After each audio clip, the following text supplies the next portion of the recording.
네, 안녕하세요. 선생님들 반갑습니다. 네, 두 번째로, 나는 파이썬으로 머신러닝 한다 2권, 같이 진행해 보도록 하겠습니다. 네, 그럼 바로 시작하도록 하겠습니다. 오늘은, 제가 이제 앞에서 다룰 부분은 선형 회귀랑, 그다음에, 로지스틱 회귀입니다. 네, 그래서 지금 교재를 보시면 이제 아마 뒷부분에 있을 거고요. 저희 책이 분류로 위주로 이제 앞부분이 되어 있고, 그다음에 중간에 이제 비지도 학습이 있고, 그다음에 끝에 회귀 부분이 있는데, 회귀를 선형 회귀랑 그다음에 로지스틱 회귀로 나눴는데, 사실 선형 회귀는 회귀지만 로지스틱 회귀는 아니고 분류죠. 그래서 어쨌든 이름이 회귀라는 말이 들어있어서 같이 이제 묶어놨습니다. 그래서 딥러닝으로 가는 어떤 길이, 어떤 루트를, 어떤 길을 안내해 드린다는 입장으로 선형 회귀랑 로지스틱 회귀를 뒤에다 넣었습니다. 네, 첫 번째로 이제 선형 회귀에 대해서 이제 알아볼 텐데요. 혹시 제 공유된 화면과 그다음에 목소리와 그다음에 필기를 할 건데 필기가 안 보이시면 말씀 좀 해주시기 바랍니다. 선형 회귀는 사실 회귀 중에서 가장 간단한 회귀인 것 같아요. 그래서 선형 회귀가 뭐 성능이 좋지는 않지만 배워야 되는 이유는 사실 여러 가지가 있겠죠. 사실 선형 회귀를 배운 다음에 딥러닝으로 가면 딥러닝을 배우는데 굉장히 편리하고 그다음에 이해하는 부분이 조금 더 늘어날 것 같습니다. 범위가. 선형 회귀에서 저는 제가 지금 할 내용은 광고 플랫폼에 대한 판매량을 예측해 볼까라는 문제로 시작을 해보겠습니다. 요 이제 실습 내용은 조금 이따 보고요. 제가 이제 문제 정의하기, 데이터 불러오기, 탐색하기에서 단순 선형회귀랑 다중 선형회귀 두 가지로 실습을 돌려볼 거고요. 처음에 이제 이론 부분을 조금 설명하고 그 다음에 실습으로 넘어가도록 하겠습니다. 네, 일단 선형회귀에서 가장 처음에 어려운 부분이 선형이라는 말과 회귀라는 말이 같이 들어있는 것을 이해하는 것이 개념, 이 단어의 뜻을 이해하는 것이 좀 어려운 것 같긴 해요. 일단 선형이라고 하는 것은 휘어지지 않은 뭐 직선이라고도 할 수 있겠고, 그 다음에 그냥 직선? 뭐 이렇게 생각할 수 있겠죠. 뭐 그게 맞는 것 같고요. 어쨌든 이 직선은 2차원 상에서는 그냥 이렇게 그릴 수도 있고, 그다음에 3차원 상에서는 평면으로 그릴 수 있고, 그다음에 차원이 늘어나면 하이퍼플레인이라고 해서 뭐 우리가 눈으로 좀 그려보거나 확인하기는 좀 힘들지만 어쨌든 좀 고차원 영역에서도 4차원, 5차원 또는 n차원까지 가더라도 휘어지지 않는 어떤 어, 것을 이제 선형이라고 하는 것 같습니다. 그래서 저희가 지금 여기서 볼 거는 사실 2차원의 직선 정도를 볼 거고요. 그 다음에 회귀라고 하는 것은 평균으로 돌아간다는 의미인데요. 이 평균으로 돌아간다는 의미가 어디에서 나왔냐면 이제 선형회귀라는 말이 아마 여기서 나온 것 같아요. 프랜시스 골턴이라는 사람이 이제 논문을 썼는데 논문에서 어떤 거를 알아보고 싶었냐면 부모의 키가 부모의 키가 자녀의 키에 얼마나 상관관계가 있을까를 연구해 보고 싶었던 것 같습니다. 이 프랜시스 골턴은 아마 찰스 다윈의 이제 친척인 것 같은데요. 부모의 키가 자녀의 키에 영향이 있다는 사실이 알려져 있죠. 근데 이거를 데이터를 일일이 집을 돌아다니면서 아마 데이터를 수집한 것 같은데요. 이 부모의 키가 크면 자녀의 키가 크고 부모의 키가 작으면 자녀의 키가 작다는 어떤 선형 관계를 이분이 좀 알아냈어요. 그런데 부모의 키가 굉장히 큰 또는 부모의 키가 굉장히 작은 자녀는 이 부모의 키보다 약간 크고 여기서는 약간 작은 어떤 현상을 발견했거든요.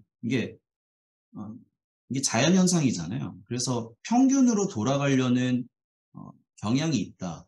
그러니까 부모의 키와 자녀의 키 사이에는 어떤 선형적인 이런 직선의 관계가 있지만 평균으로 돌아가려는 성질까지 같이 있다라고 해서 선형회귀라는 말이 붙었어요.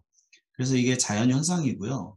사실 평균으로 돌아가려는 성질은 굉장히 많이 있잖아요. 이게 자연현상이잖아요. 그래서 어떤 야구팀에서 예를 들어 10번이나 졌어요. 그러면 다음에 이긴다. 이게 어떻게 보면 평균으로 돌아가는 거고, 그 다음에 예를 들어 주가가 막 내리거나 주가가 막 올랐을 때 다시 떨어지는 게 평균으로 돌아가려는 어떤 현상.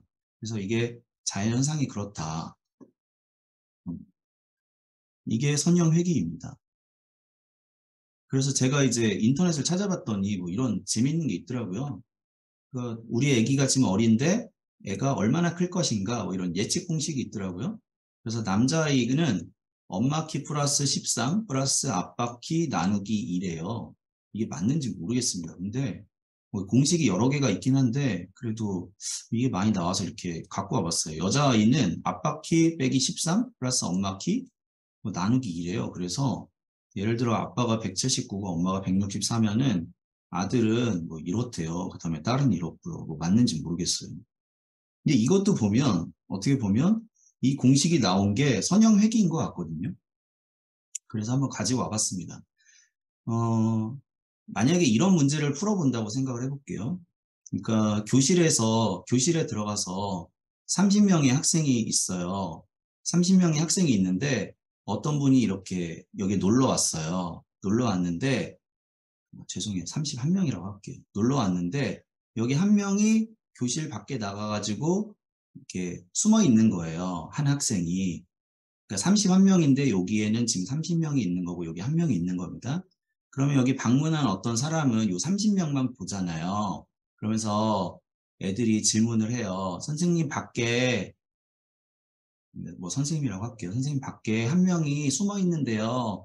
걔는 키가 얼마나 되게요? 뭐 이렇게 물어봤어요. 그러면 이 방문한 어떤 선생님이 간단하게 유추해 볼 수 있는 거는 30명의 키의 평균을 구해보는 거겠죠. 그래서 평균을 구해봤더니 뭐가 나왔어요. 예를 들어 160이 나왔어요. 그러면 걔도 한 160쯤 되지 않을까? 뭐 이렇게 설명할 수 있겠죠. 근데 이게 맞을까요? 또는 뭐 몸무게로 해볼 수도 있겠죠. 몸무게를 하나 더 넣어서 너희 몸무게는 뭐, 뭐 예를 들어 50kg일 때 키가 뭐 155네, 55kg일 때는 키가 160이네. 그럼 이걸 가지고 걔는 몸무게를 혹시 알게 된다면 얘는 키가 160이지 않을까? 이렇게 뭐 예측할 수 있겠잖아요. 근데 이것도 맞을까요? 사실 선형외귀는 지금 제가 이렇게 설명한 것이 어떻게 보면 통계학적으로 기본이 됐을 수도 있을 것 같아요. 그래서 사람들이 어떤 걸 예측할 때 그냥 단순히 평균도 내보고 아니면 다른 변수 하나 투입시켜서 이것 간의 어떤 상관관계를 구해보려고 했는데 이것보다는 선형외귀가 조금 더 성능이 좋다. 뭐 이런 느낌으로 이해하시면 좋지 않을까 싶습니다. 그래서 선형외귀라고 하는 것은 기계학습에서 선형회귀라고 하는 것은 분류와 회귀가 있잖아요. 너무 기초가 아닐지 모르겠는데 이게 지도학습이잖아요.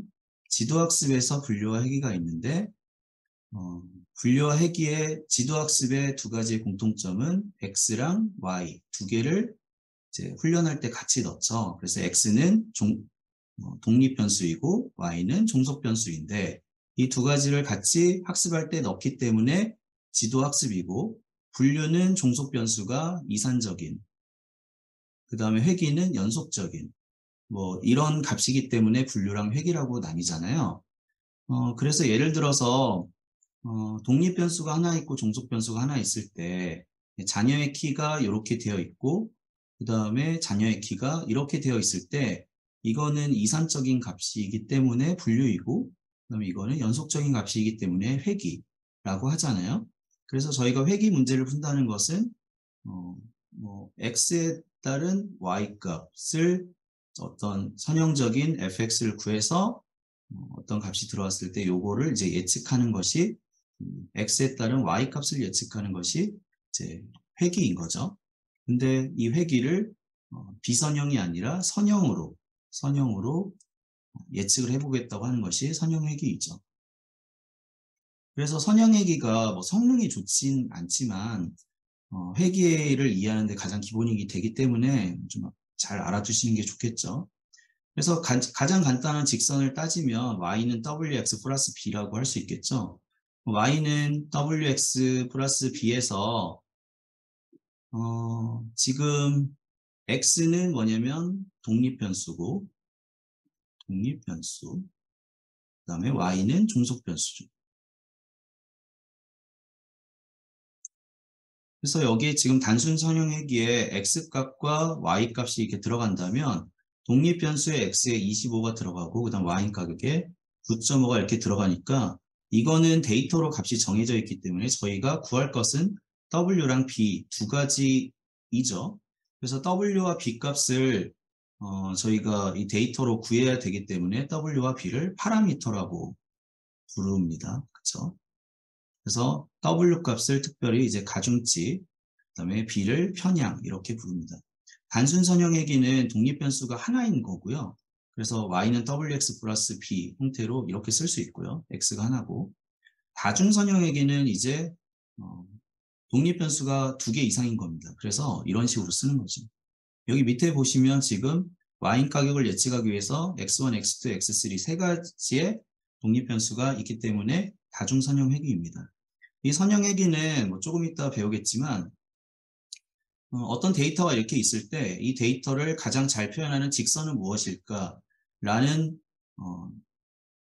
어떤 직선을 표현해야 이 데이터를 가장 잘 표현할 수 있을까에 대한 사실 오차를 최소화하는 그 규칙을 찾는 것이 선형회기죠. 그래서 뭐 이런 직선이 있을 수도 있고 이런 직선이 있을 수도 있고 이런 직선이 있을 수도 있는데 요 뭐 1번, 2번, 3번이 있을 때 2번 직선이 가장 좋다. 그 이유는 이 실제 데이터와 요 선 사이에 오차가 가장 적기 때문에 그렇다라고 이제 수학적으로 설명을 할 수 있는데 그래서 선형회기는 학습 방법이 오차에 따른 학습 방법입니다. 그래서 오차를 어떻게 하면 줄일까에 대한 연구를 하겠죠. 일단 선형회계에서 가장 유명하신 분이 제가 알기로는 이제 초기에 이분이 되게 유명하세요.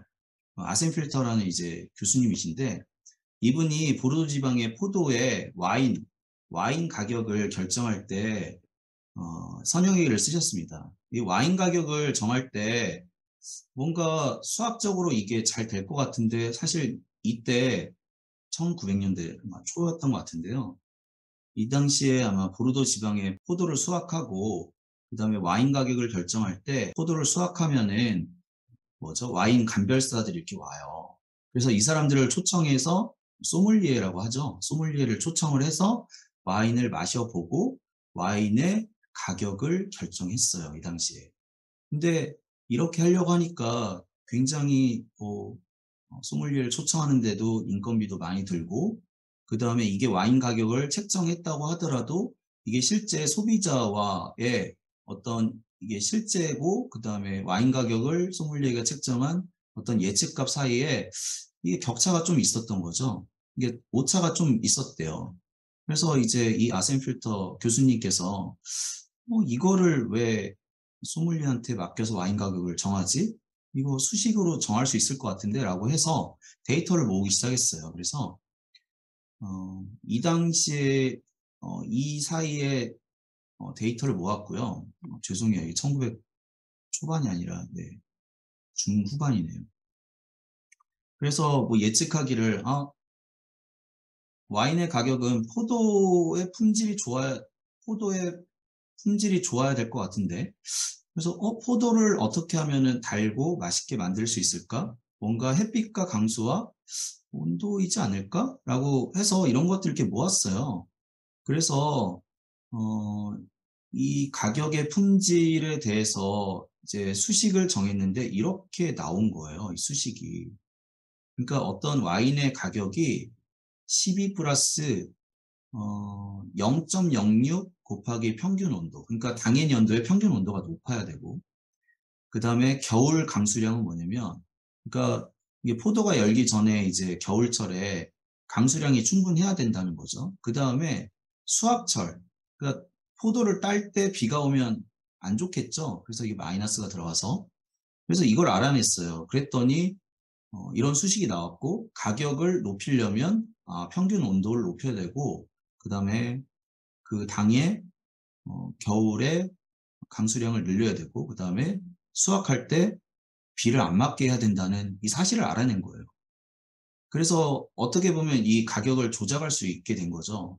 무슨 얘기냐면 평균 온도가 예를 들어 낮아요. 그러면 비닐하우스를 씌워주고, 그 다음에 겨울에 비가 충분히 안 와요. 그러면 물을 인위적으로 넣어주고, 그 다음에 비를 안 맞게 수확할 때 포도를 보호하면 가격이 올라가게 되는 거죠. 그래서 어떤 선형회기를 이렇게 딱 수식을 딱 정한 다음에 이 가격이 어떤 식으로 올라가고 어떤 식으로 내려가는지 이 y는 뭐 wx 플러스 이 b의 이 함수 회기식을 구하다 보니까 굉장히 설명력도 있고, 그 다음에 예측도 굉장히 잘 돼서 소믈리에가 예측한 것보다 훨씬 더 잘 맞았고, 그래서 이분이 굉장히 유명해지고 아마 돈도 많이 번 걸로 알고 있습니다. 네, 그래서 이게 그 데이터입니다. 겨울 강수량, 수확철 강수량, 평균 온도, 와인 가격을 같이 X랑 Y를 같이 넣고, 그다음에 학습을 시켜서 새로운 데이터의 와인 가격을 빼야 되겠죠. 이제 선형 회귀 모델에 뭐 펑션을 구하게 되면, 그래서 어떤 이 데이터 간에 이 fx를 구하게 되면 이 fx 값에 따라서 새로운 값이 들어왔을 때 그 가격을 예측할 수 있어서 이 예측된 가격이 꽤 잘 맞았다고 합니다. 그래서 네, 선형 회귀가 굉장히 좋은 모델이다라는 사실이 이제 알려지게 된 거죠. 아까 전에도 말씀드렸듯이 사실 이 선형회귀 모델은 이 데이터가 있으면 데이터에 이 직선을 어떻게 만들어야 될까가 학습 과정에서 결정이 돼요. 그래서 말씀드렸듯이 데이터에서 처음에 랜덤하게 이렇게 선이 딱 되어 있다면 학습을 통해서 뭔가 이렇게 변화되는데 이 선이 가장 좋다는 사실이 알려지면 학습이 완료가 된 거죠. 그래서 이 선을 찾는데 수학적인 근거는 요 사이에 오차값이 가장 적은 직선이 가장 좋은 직선이다.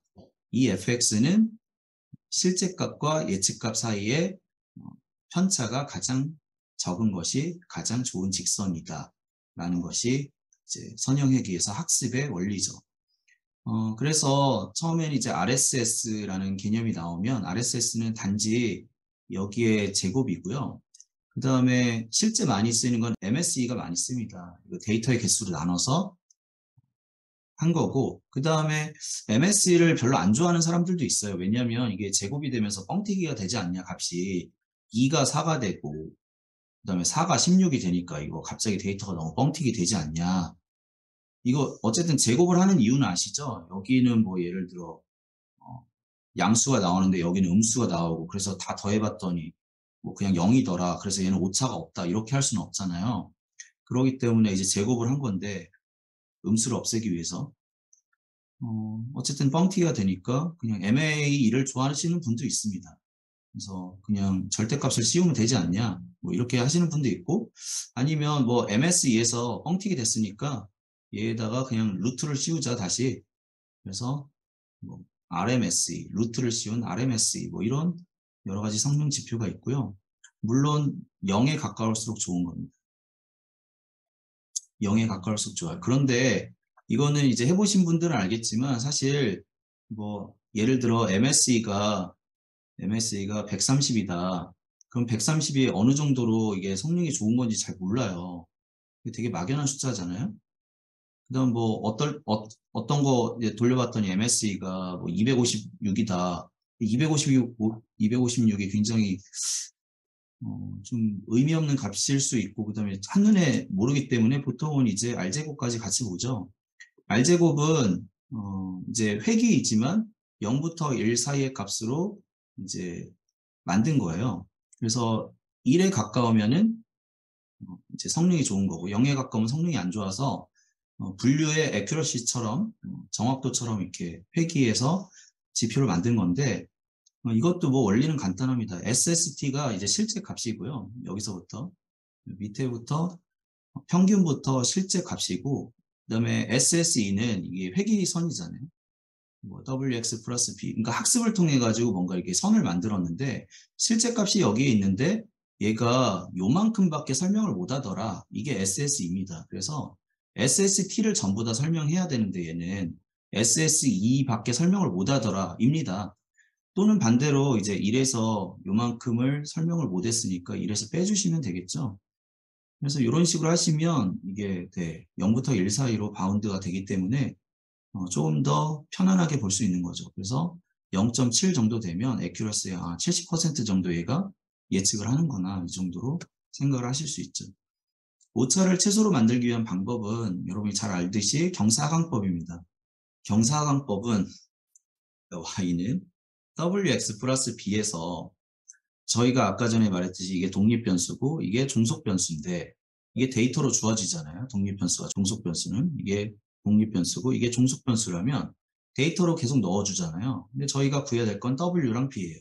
w랑 b인데 이제 b 값은 여기서 무시를 한 겁니다. 그냥. 그래서 이 w 값이 어떤 데이터를 잘 표현할 수 있는 어떤 이 기울기가 존재할 것이다라는 가정에서부터 시작하고요. 그래서 처음에는 예를 들어 기울기가 이랬는데 이거를 계속 업데이트 했더니 언젠가는 굉장히 이상적인 이 W 값이 나올 것이다 라고 해서 반복적으로 수행하는 것이 이제 경사하강법이죠. 그렇죠? 오차를 최소로 만들기 위한 방법에서 1, 2, 3단계가 있는데 이거를 좀 자세히 좀 넣어놨습니다. 그래서 예를 들어 y는 wx 플러스 b에서 b는 고정을 시켜놨어요. wx 플러스 1이라고 고정을 시켜놨고요. 그 다음에 w 값을 0부터 0.0부터 뭐 예를 들어 0.2, 0.4, 0.6, 0.8 이렇게 0.2씩 증가시켜 가면서 오차가 어떻게 변화되는지를 보고 오차가 가장 적은 w 값을 찾아보자라고 해서 이렇게 넣은 겁니다. 그래서 데이터가 그냥 간단하게 3개만 있을 때 여기에 오차가 이만큼씩 있는 거잖아요. 오차가 이만큼씩 있으니까 오차, 그러니까 W 값을 넣고 그 다음에 여기에 오차, 뭐 MSE가 오차라고 하면은 처음에 여기 W가 0일 때, 여기 W가 0이죠. 그래서 W가 0일 때 오차가 예를 들어 이만큼이다. 그런데 Y는 0.2x 플러스 1. 이 그래프를 이용해서 이렇게 해서 이 오차를 구해봤더니 조금 더 줄더라. 0.2일 때는. 그 다음 뭐 0.4일 때는 좀 더 줄더라. 그래서 이렇게 그래프를 이렇게 그릴 수 있는 거죠. 0.6일 때는 좀 더 올라가고 뭐 나중에 그렸더니 오차가 또뭐 이렇게 되면은 오차가 더 많이 발생하더라. 뭐 이런 식으로 이 오차에 따라 W 값에 따른 오차 그래프를 그릴 수 있는데 이게 여러분이 많이 보신 이제 경사강법에서 그 곡선이죠. 그래서 이거를 이제 0.2씩 증가시키면서 저는 해봤습니다. 다 그려보는 거죠. 다 그려봐서 이제 오차를 전부 다 수동적으로 해봤어요.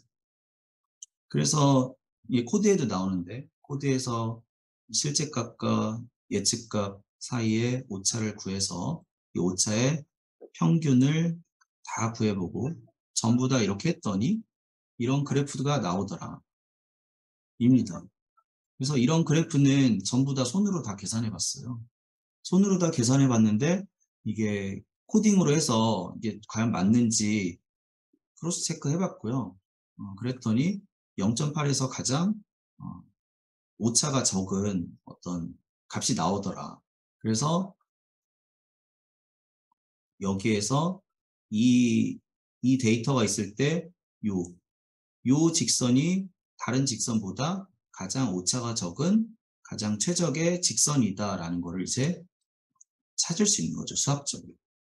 그래서 선생님들이 저는 사실 이렇게 많이 안 가르치긴 하는데요. 그래도 이거를 알면 이게 딥러닝까지 다 연계가 되잖아요. 그래서 이것도 좀 같이 해주셨으면 좋겠고 제가 지금 여기에 뭐죠? 0.2씩 W 값을 0.2씩 벌려가지고 이렇게 계산을 했잖아요. 이 0.2씩 벌려가지고 계산한 이게 뭐냐면 바로 러닝 레이트, 학습률이죠. 0.2씩 했기 때문에 그런데 지금 여기는 제가 0.2씩 했기 때문에 사실 이렇게 연속된 곡선이 나오는 게 아니라 그냥 이렇게 점점점이 나오겠죠. 근데 이거를 무한히 많이 해본다면 이렇게 이런 직선을 그 연속된 곡선으로 나올 수 있는 거고요. 네, 그래서 이 실습을 잠깐 좀 보겠습니다. 이거 실습 보이시죠? 광고 플랫폼.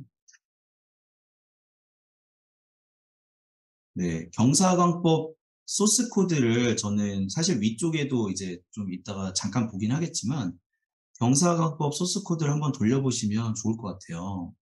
그래서 이거는 아마 다 갖고 계실 건데 예전에 그 아마 공유를 해드렸을 것 같은데요. 그래서 책에 있는 내용을 이제 한번 해본 겁니다.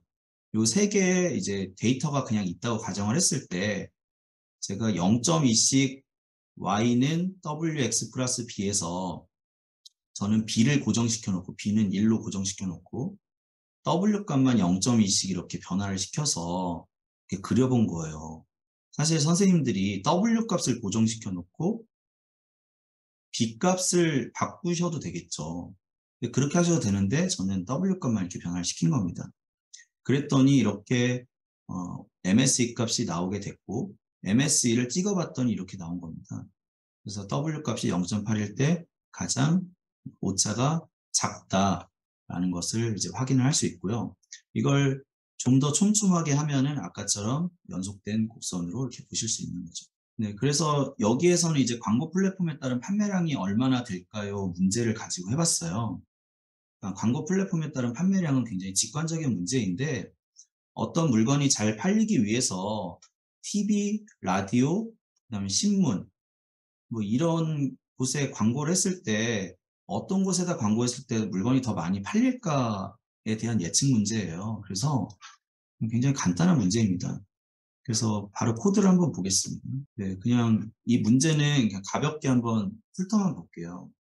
그래서 저희의 지금 종속 변수는 여기 세일 요거, 세일즈 요거 16.1, 18.4, 16.6 이게 곱하기 1000을 하셔야 돼요. 실제는. 그러니까 단위가 1000이에요. 뭐 TV랑 라디오랑 신문도 여기다 곱하기 1000을 하셔야 됩니다.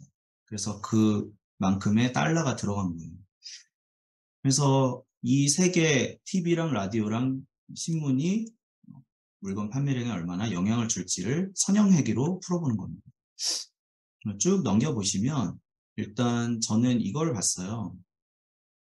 얼마나 물건 파는데 영향을 미치는 독립변수가 무엇일까를 봤을 때 TV가 영향이 0.9, 그러니까 90%로 가장 높았어요. 그래서 단순 선형회기를 먼저 해봤습니다. 단순 선형회기가 y는 wx 플러스 b잖아요. 그래서 TV만 물건 판매량에다 영향을 주게 해본 거예요. 그래서 뭐 세 가지 독립변수가 있긴 하지만 단순 선형액이 먼저 해봤습니다. 그냥 TV만 독립변수에 넣고 종속변수를 물건 판매량 이렇게 넣었더니 그래서 네, 그냥 따라 하시면 될 것 같습니다. 나머지는 똑같고요. 했더니 이렇게 나왔어요. 그래서 실제값과 예측값 사이에 뭔가 오차가 이렇게 나오고요. 그 다음에 오차만 이렇게 해봤더니 요만큼의 오차가 있네요. 0에 가까울수록 좋다고 말씀을 드렸죠. 그 다음에 여기 보시면 지금 보시면 6.46이에요. 근데 6.46이 무슨 의미인지 이해가 되실까요? 6.46이건 60.46이건 이게 이해가 안 될 거예요. 그래서 어쩔 수 없이 R제곱으로 본 거죠. 그랬더니 얘는 설명력이 한 75% 정도 있네. 예측을 한 75% 정도 하고 있네. 라고 생각을 할 수 있는 거죠. 그래서 이렇게 단순 선형회기에 그래프도 그려봤고요. 그 다음에 이제 y는 wx 플러스 b에서 지금 w가 4.57이고 그 다음에 b 값이 15가 이렇게 나오더라. 이것도 구할 수 있어요. 그래서 이거는 지금 75% 정도밖에 안 되니까 독립변수를 더 넣어보자 해서 독립 변수를 3개를 넣었습니다. 3개를 넣은 것은 이제 아까 말씀드렸듯이 아까 전에 단순 선형에게에서는 TV만 했는데 여기서는 TV, 라디오, 신문 3개를 다 넣은 거죠. 다 넣어서 이제 해봤더니 아까보다는 오차가 좀 더 줄었습니다. 이게 보이시죠? 그리고 에러가 요거 하나는 좀 튀긴 하지만 나머지는 0에 가깝게 됐어요. 그래서 3.66으로 줄었습니다. 그 다음에 R제곱도 0.87로 상승을 했죠. 1에 가까울수록 좋으니까. 그리고 이제 W1, W2, W3 그리고 B 값을 각각 구할 수 있죠. 네, 그래서 요 정도 이제 보시면 되지 않을까 싶습니다. 선형 회귀는 여기서 마치겠습니다. 혹시 질문 있으실까요? 질문 없으시면 바로 로지스틱 회귀로 넘어가겠습니다. 네, 이제 두 번째는 스팸일까 아닐까를 로지스틱 리그레이션으로 구해보겠습니다. 로지스틱 리그레이션은 다 아시겠지만 회귀, 그러니까 예측 문제가 아니라 분류 문제죠. 분류 문제 했습니다. 분류에서도 보통은 이진 분류에 쓰죠. 이진 분류라고 하는 것은 뭐 0 또는 1, 뭐 이런 값을 두 개만 이제 구분할 때 이진 분류라고 하죠. 뭐 0, 1, 2 이거는 다중 분류라고 하잖아요. 그래서 이진 분류할 때 로지스틱 회귀를 많이 씁니다. 이진 분류할 때 적합하고요. 로짓 변환이라는 것을 통해서 분류 문제를 해결하려고 노력했어요. 지난 시간에 월요일 날 장병철 교수님께서 뭐 그런 얘기를 하셨잖아요. KNN이 분류만 될 것 같지만 사실 회귀도 되고, 그다음에 디시전 트리도 분류만 될 것 같지만 회귀도 되고, 뭐 앙상블도 그렇고, 뭐 SVM도 뭐 그렇잖아요. 그러니까 그게 분류를 위해서 처음에는 개발이 됐다고 하더라도 이분들이 연구할 때 회귀를 어떻게 하면 할 수 있을까도 같이 연구한 거잖아요. 이것도 마찬가지예요. 선형회귀가 이제 예측을 위해서 만들어졌지만 이걸 가지고 어떻게 하면 분류를 할 수 있을까를 아마 연구하신 것 같아요. 그래서 로짓 변환이라는 걸 통해서 선형회귀를 로짓 변환이라는 것을 통해서 로지스틱 회귀로 S자 곡선으로 만들면 얘가 분류해도 굉장히 잘 되더라를 아신 거죠. 얘도 마찬가지로 아까 선형회귀도 오차를 어떻게 하면 줄일까? 그러니까 오차가 학습 방법이었죠. 학습 방법이 오차에 의한 방법이고요. 지난 시간에 말씀드렸는데 KNN은 거리를 이용해서 학습을 시켰고 디시전 트리는 정보 이론 또는 뭐 트리 구조를 이용해서 만들고 그다음에 SVM 그다음에 선형회귀, 로지스틱 회귀는 오차에 의한 그다음에 딥러닝도 전부 다 오차에 의해서 학습을 하는 방법이죠. 그러니까 오차를 줄이는 것이 학습의 목적이죠. 그 다음에 뭐 확률 같은 것도 있었죠. 뭐 여기 이 책에선 다루지 않지만 베이지안 같은 경우가 조건부 그 확률로 이제 학습을 시키죠. 그래서 학습을 시키는 방법이 사실 여러 개가 있다는 사실을 알아두실 필요가 있고요. 그럼 저희가 지금 하는 방법은 오차에 의한 학습 방법이다. 그래서 이 S자도 어떻게 하면 여기에 Y값을 이게 Y값이고요. 이게 실제 이게 다 Y값인 거잖아요. Y값인 거고 그다음에 여기 점선이 Y의 뭐 햇인 거죠. 보통 인공지능이 예측한 것을 햇 이렇게 붙여서 하고요. 실제 값은 Y값. 그래서 Y와 Y 햇 사이 값을 오차라고 하잖아요. 이 오차가 0에 가까울수록 좋은 거죠. 그래서 이 S자 곡선을 어떻게 하면 이 Y값과 근접하게 휘게 만들어서 오차를 줄이게 할 것인가가 로지스틱 회귀도 학습의 목표이기 때문에 얘도 오차에 의한 학습 방법입니다. 네, 그래서 로지스틱 회귀는 S자 모양의 곡선을 통해서 분류하는 문제이고요. 이진 분류에 적합합니다. 로지스틱 회귀의 수식을 보시면 이렇습니다. fx는 이건 외워두시는 게 좋을 것 같은데요. 네. 이게 아마 기본적인 로지스틱 회귀에 그래서 뭐 딥러닝에서는 시그모이드 함수라고 이렇게 부르는 이 식이 로지스틱 함수 또는 시그모이드 함수 뭐 이렇게 불리죠. 여기서는 이제 로지스틱 회귀를 이렇게 S자 모양의 0과 1 값의 범위를 가지는 함수 이렇게 이해를 하시면 되죠. 그래서 딥러닝에서 많이 쓰인다는 거고요. 로지스틱 회귀는 마찬가지로 이제 학습을 통해서 새로운 데이터가 들어오면 분류를 하는 모델이고요. 로지스틱 회귀의 원리에 대해서 좀 알려드릴게요. 그러니까 로지스틱 회귀가 이거에 대해서 말씀을 드린 거예요. 이게 선형회귀에 이 y는 wx 플러스 b의 이 직선을 이용해서 어떻게 이렇게 곡선으로 만드는지 이 방법에 대해서 지금 알려드리는 겁니다. 네, 일단 오즈라는 것이 있습니다. 오즈가 뭐냐면 오즈는 확률과 같은 건데요. 일단 확률이라고 하는 것은 0부터 1 사이의 값이잖아요. 0부터 1 사이의 값으로 하기 때문에 얘는 확률이 많이 쓰이긴 하지만 뭐 이런 경우에는 조금 좋지는 않은 것 같아요. 예를 들어 이길 확률이 0.7이야. 이길 확률이 0.7이야. 요번 야구 경기에서 A팀이 이길 확률이 0.7이야. 이거보다는 이길 승산이 2.33배가 높아. 이게 좋을 때가 있는 것 같아요. 그래서 이길 확률이 0.7이야. 이것도 쓰이긴 하지만 많이 쓰이죠, 사실. 진 경기 횟수의 분의 이긴 경기 횟수. 그러니까 이게 오즈거든요. 그러니까 이길 승산이라는 것이 오즈인데요. 그러니까 확률 값을 구할 수 있으면 이게 지는 거고 이게 이길 확률이라고 하면 0.7, 그다음에 여기 0.3이니까 0.3분의 0.7, 여기가 질 확률, 여기가 이길 확률 이렇게 나타낼 수 있잖아요. 그래서 2.33이 나오는데 그래서 요번에 이길 확률이 뭐 2.33배야. 이렇게 쓰는 것이 더 좋을 때가 있다고요.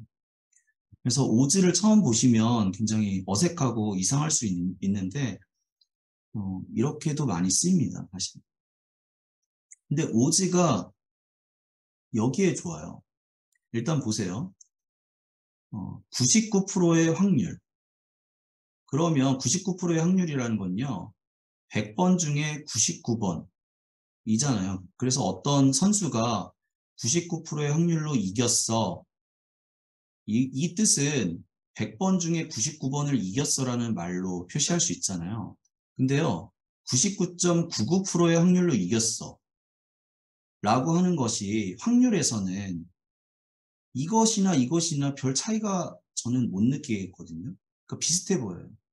그러니까 금에서 예를 들어 99% 순도를 갖고 있거나 99.99%의 순도에 대해서 별로 차이를 못 느끼잖아요. 근데 오즈에선 이게 차이가 확 있어요. 그러니까 이거는 10,000번 중에 9,999번을 이겼다는 거거든요. 그러니까 100번 중에 99번 이긴 거랑 10,000번 중에 9,999번을 이겼다는 것은 다르지 않나요?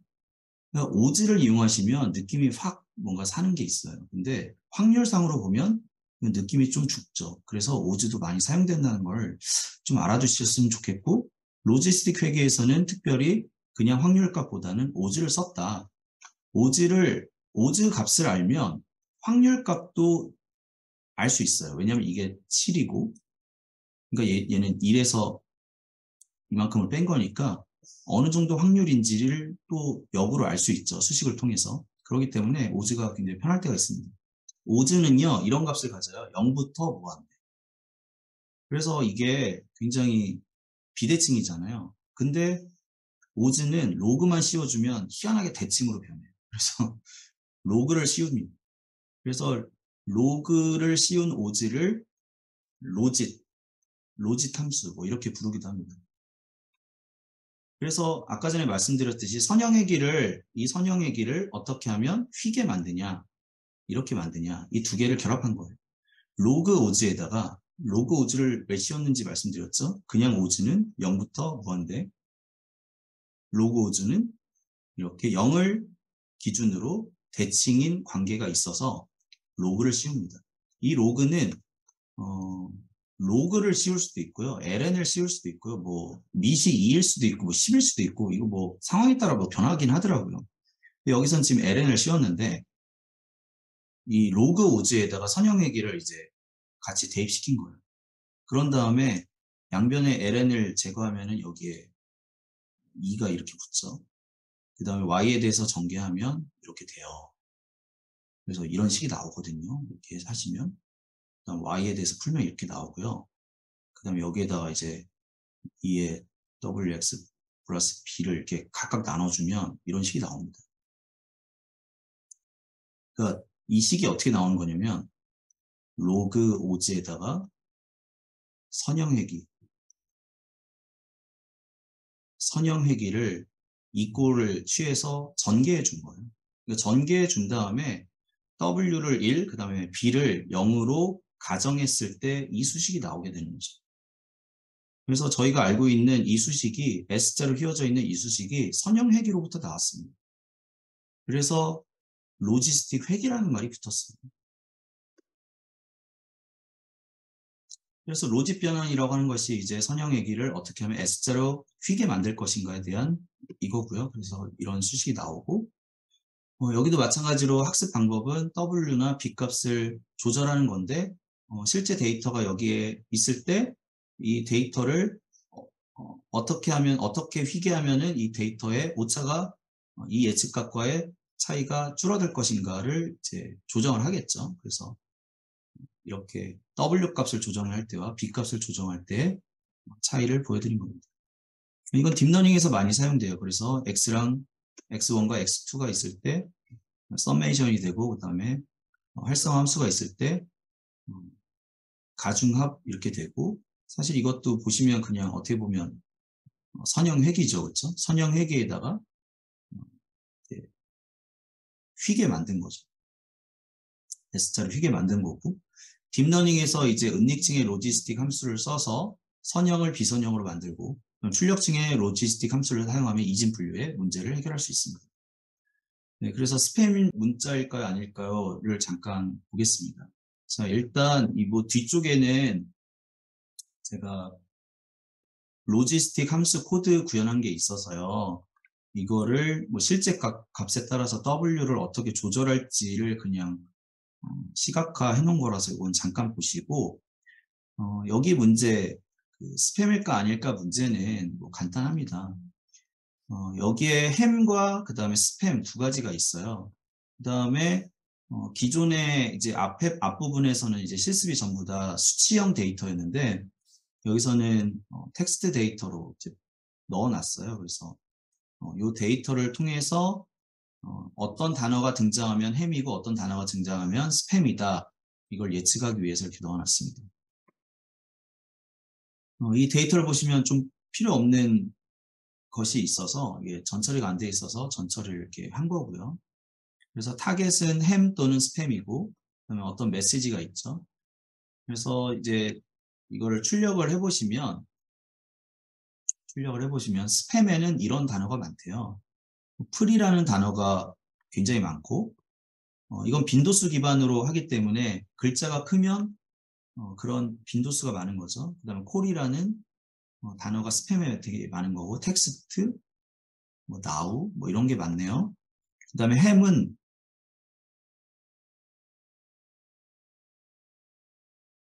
좀 확인을 해봐야 될 것 같습니다.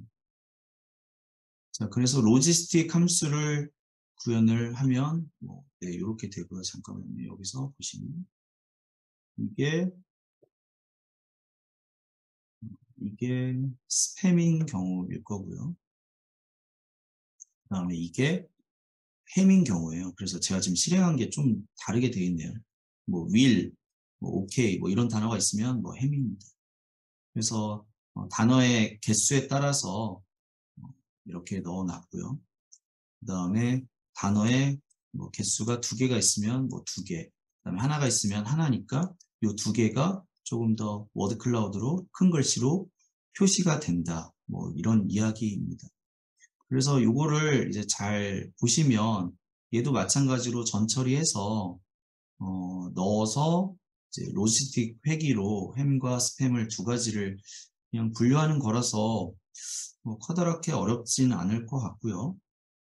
네, 그래서 모델 테스트 평가까지 해보시면 로지스틱 회계가 생각보다 성능이 좋게 나옵니다.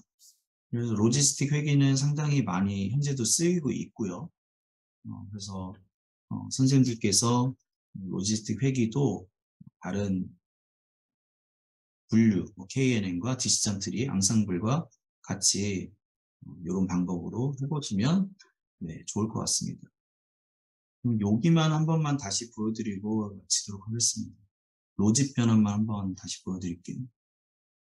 여기부터 말씀하신 것 같은데, 일단, 오즈가 왜 쓰이는지는 이해를 하시겠죠? 오즈는 확률에서 이제 많이 쓰이고요. 네. 확률에서 뭔가 이렇게 좀 더 정밀하게 표현할 때 오즈를 좀 쓰면 좋고, 그래서 로지스틱 회계에서는 그냥 확률 값을 쓰기보다는 오즈라는 것을 이용하는데, 이 오즈가 범위가 이렇습니다. 0부터 무한대. 그래서 0부터 무한대다 보니까 이 한쪽은 왼쪽은 수렴하지만 오른쪽은 발산하잖아요. 그래서 이게 굉장히 비대칭이라서 로그를 씌우다 보면은 그러니까 오즈 값이 있을 때 얘를 로그 값을 씌우면 0을 기준으로 좌우 대칭이 되기 때문에 얘가 쓰기 훨씬 더 좋기 때문에 로그 값을 씌웁니다.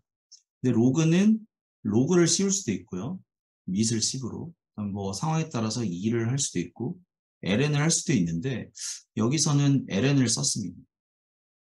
보통은 이제 ln을 좀 더 쓰는 것 같고요.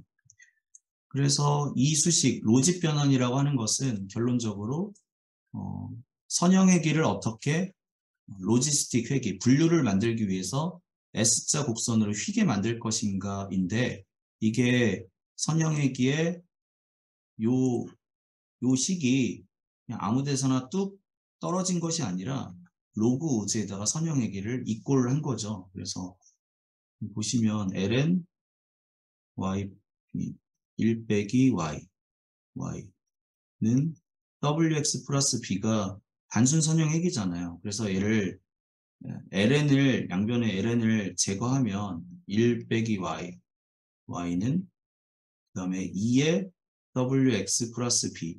여기서 여기가 이해가 안 되신다면 안 돼요. 네. 그 다음에 y에 대해서 이제 전개를 하면 y는 1-y 이게 이쪽으로 넘어와서 2의 wx 플러스 b. 그 다음에 y는 네.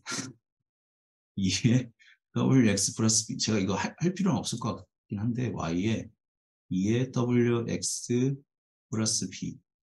그러면 y에 대해서 이렇게 묶어주면 y의 1 플러스 2의 wx 플러스 b는 2의 wx 플러스 b.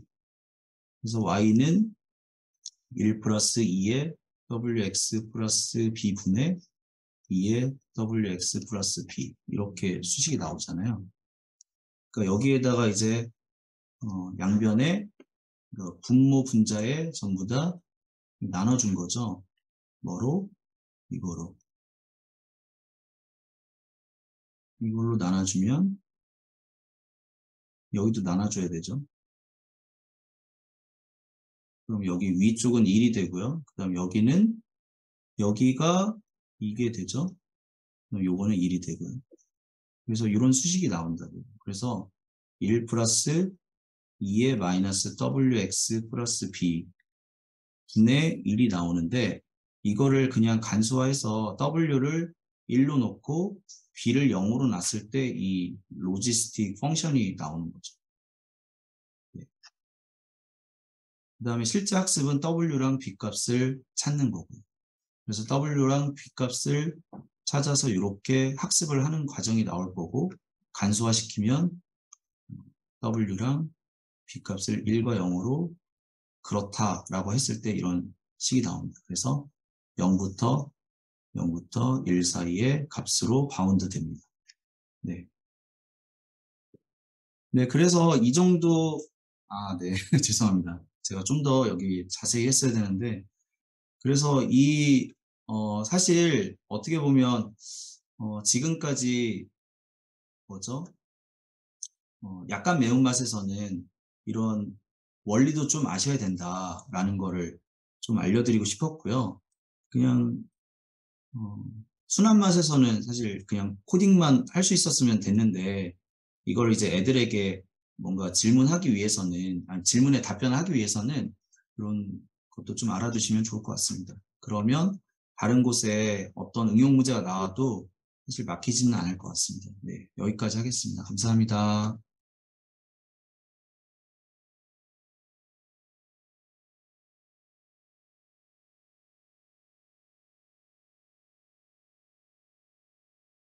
안녕하세요. 감이 많이 늦었는데, 그 이제 기계학습과 여러 가지 인공지능에 대한 관심으로 지금까지 이렇게 계속 자리를 지켜줘서 감사드리고요.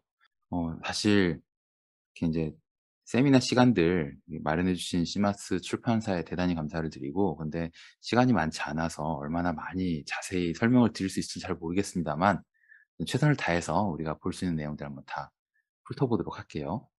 나는 파이썬으로 머신러닝 한다 2, 이제 약간 매운맛인데, 이제 출판사에서 말씀해 주신 것과 또 여러분들께서 미리 보신 것처럼 이 책이 이제 1권보다는 조금 심도 있게 들어갔습니다. 그런데 이제 제가 이제 저자의 한 사람으로서 저는 이걸 어떤 마음가짐으로 썼었냐면, 사실 머신러닝 책들 되게 많고 기본적으로 처음에 이론을 설명하면서 수식과 함께 이렇게 딱 시작을 하는데, 수식이 없어도 대강의 개념들은 잘 배울 수 있을 것이라는 믿음으로 이제 이야기를 풀어가듯이 한번 써 봤습니다. 오늘 내용들도 최대한 수식은 배제하고 개념들을 말로 잘 전달할 수 있도록 진행을 해 볼게요. 제가 담당한 것은 기본적으로 비지도 학습에 관련된 부분입니다. 그래서 같은 것끼리 묶어주는 비지도 학습인데, 뒤에서 인제 좀 더 자세히 설명을 드리겠지만, 이제 붓꽃 데이터, 우리가 익숙한 붓꽃 데이터를 가지고서 실제로 비지도 학습이 하는 일이 무엇인가, 고거를 한번 같이 보려고 합니다. 그리고 나서 이 비지도 학습을 잘 이용을 하면 우리가 생성 모델 같은 데 많이 쓸 수가 있는데, 생성 모델을 쓸 때는 보통은 우리가 가진 데이터의 가장 뭐랄까요, 주된 성분들을 뽑아 가지고 고거를 잘 조합을 해서 우리가 배워왔던 도메인 지식을 다시 한번 리플리케이션 하는 이런 과정들을 거치게 됩니다. 그래서 여러분들 아마도 들어보셨을 텐데, 딥러닝 중에 보면은 오토 인코더라는 게 있어요. 오토 인코더가 보통은 이렇게 그 우리 실습 활동 2 번에서 고차원의 데이터를 저차원으로 줄이는 PCA 주성분 분석, 그걸 가지고서 보통 만들거든요. 그런 내용들을 우리가 한번 살펴보려고 합니다. 자, 묶어주는 인공지능은 이제 저희가 이제 클러스터링이라고, 보통 그래서 유사한 성질을 가진 데이터끼리 모아서 그룹으로 묶어주는 것을 말합니다. 그런데 뒤에서 보시면 아시겠지만 사실 비지도 학습에 대해서는 기대를 조금 버리는 게 좋습니다. 그게 무슨 말씀이냐면, 사실 비지도 학습이 데이터를 딱 주면 데이터에 대한 뭐 의미론적인 내용들을 알고 유사한 성질로 묶어주는 것이 아니라, 사실 우리가 데이터가 있으면 그걸 다 계산이 가능한 형태, 예를 들어 뭐 숫자나 코드나 이런 식으로 바꿔주잖아요. 그러면 그 코드들이, 그러니까 숫자나 코드들로 기술해 놓은 그 내용, 기술해 놓은 그런 프로필들이 얼마나 비슷한지, 이거를 인제 어떤 우리들이 뭐 매저를 통해 가지고 그 성질을 한번 뽑아 보는 겁니다. 대표적으로 보면 KNN에서 배웠던 유클리디안 디스턴스. 그래서 예를 들어서 우리가, 제가 요즘에 인제 분석하는 데이터 중에 하나가 그 경도 인지 장애, 그게 인제 달리 말하면 치매나 알츠하이머 이런 데이터를 분석을 합니다. 그럴 때 이제 우리가 보통 그 인구 통계학적 정보라고 하는 그 사람의 성별이나 나이나 혹은 학력이나, 그다음에 뭐 교육 연수나, 혹은 그 사람이 어떤 문제를 풀어보면 문제에 대한 점수, 이런 게 있는데, 이런 것들을 숫자화 시켜서 한 사람의 특징이라고 이렇게 만들어 놓으면 경도 인지 장애가 발생하는 사람들끼리는 비슷한 이런 프로필을 보일 거고, 그다음에 경도 인지 장애가 아닌 정상인 사람들은 또 인지 장애가 있는 사람들하고 조금 다른 프로필을 보일 거예요. 그러면 그거를 의미론적으로 '아 이 사람은 경도 인지 장애야. 이 사람은 정상이야.' 이런 걸 보는 게 아니라, 우리가 그 각 사람들의 특징 프로필을 쭉 숫자로 뽑아 놨잖아요. 그 숫자들 간에, 그러니까 예를 들어 그 숫자들을 하나의 벡터라고 본다면 벡터들 간의 거리가 얼마나 가까운가 먼가, 뭐 이런 식으로 해서 판단을 해 가지고 클러스터를 한번 묶어 보는 겁니다. 그리고 이 클러스터로 묶다 보면 뭐 한쪽 클러스터와 다른 쪽 클러스터의 어떤 근본적인 차이들이 그 벡터들 사이에 존재할 가능성이 있어요. 우리가 그걸 보통 레이턴트 스트럭처, 그래서 은닉된 구조라고 하는데, 주성분 분석은 그런 은닉된 구조 같은 것을 찾아내는 방법이라고 보면 됩니다. 그래서 지금 저희가 오늘 다뤄야 될 내용들은 이렇게 브로드하게 제가 한번 설명을 드렸고요. 비지도 학습 여러분들 너무 잘 아시죠? 정답. 사실 이게 정답이라고 표현해야 될지 잘 모르겠지만 어쨌든 정답이나 라벨이 주어지지 않은 데이터를 이용하는 학습 방법인데, 여기서는 뭐 정답이나 라벨 같은 게 없으니까 데이터 자체를 좀 이렇게 탐색해 본다, 탐험해 본다, 이런 느낌이 좀 더 강하다고 볼 수 있습니다. 그래서 우리는 뭐 예를 들어 이런 왼쪽 그림 같은 거 보면 여기 딱 군집이 3 개가 있네. 눈에 확 들어오잖아요. 사실 기계는 이거를 바로 알지 못합니다. 사람들은 이제 기본적으로 우리가 타고나는 시각지능, 그다음에 인제 그 인식하는 쪽에서의 그 인지 기능 자체가 이렇게 모여 있으면, 우리가 이제 프락시미티라고 하는데, 모여 있으면 '하나의 군집이다.'라고 이렇게 파악하는 그런 능력이 있습니다. 그래서 보자마자 딱 '군집 3 개네.' 그리고 딱딱딱 묶어 주겠지만, 기계들은 사실 그걸 잘 모르죠. 그래서 인제 이렇게 이것이 각각의 다른 군집으로 돼 있는 것 같다 정도를 아는 게 인제 K-민지 알고리즘이라고 볼 수가 있고요. 여기서 인제 가장 중요한 그 목적은 이겁니다. 사람의 개입 없이 정답이 없는 데이터를 학습하는데, 이 데이터 학습이 의미론, 그 데이터가 어떤 의미를 갖고 있기 때문에 서로 분류가 된다, 이렇게 보는 것이 아니라, 그냥 벡터화시킨 그 데이터들의 어떤 그 유사도 같은 거를 판단을 한 다음에, 우리가 군집에 대한 정답 정보를 하나도 주지 않았지만 나름대로의 특징과 규칙으로 군집화를 하고, 이걸 보여줌으로써 이제 우리들이 그 군집으로 이루어진 데이터를 보고, '아 이쪽 군집은 대략 그 컬럼들을 봤을 때 어떤 특징이 있고, 다른 군집들은 컬럼들을 봤을 때 어떤 특징이 있다.' 이런 거를 알아낼 수 있게끔 하는, 그래서 우리가 새로운 정보를 찾게끔 하는 그런 목적을 가지고 있습니다. 그래서 이제 여기서 보면은 뭐 "군집화한다." 사실 이렇게 딱 던져 놓고 얘네들을 탁탁탁 나눠 주면 제일 좋겠지만, 이렇게까지 비지도 학습이 오늘 우리가 배우는 비지도 학습이 이렇게까지 잘하지는 않습니다. 다만 인제 요즘에 인제 많이 연구되고 있는 머신러닝 최신 연구들은 이런 과정들을 거칠 수 있게끔 이렇게 뭐 세마이 슈퍼바이즈드 러닝, 이런 경우로 이제 발전하고 있어요.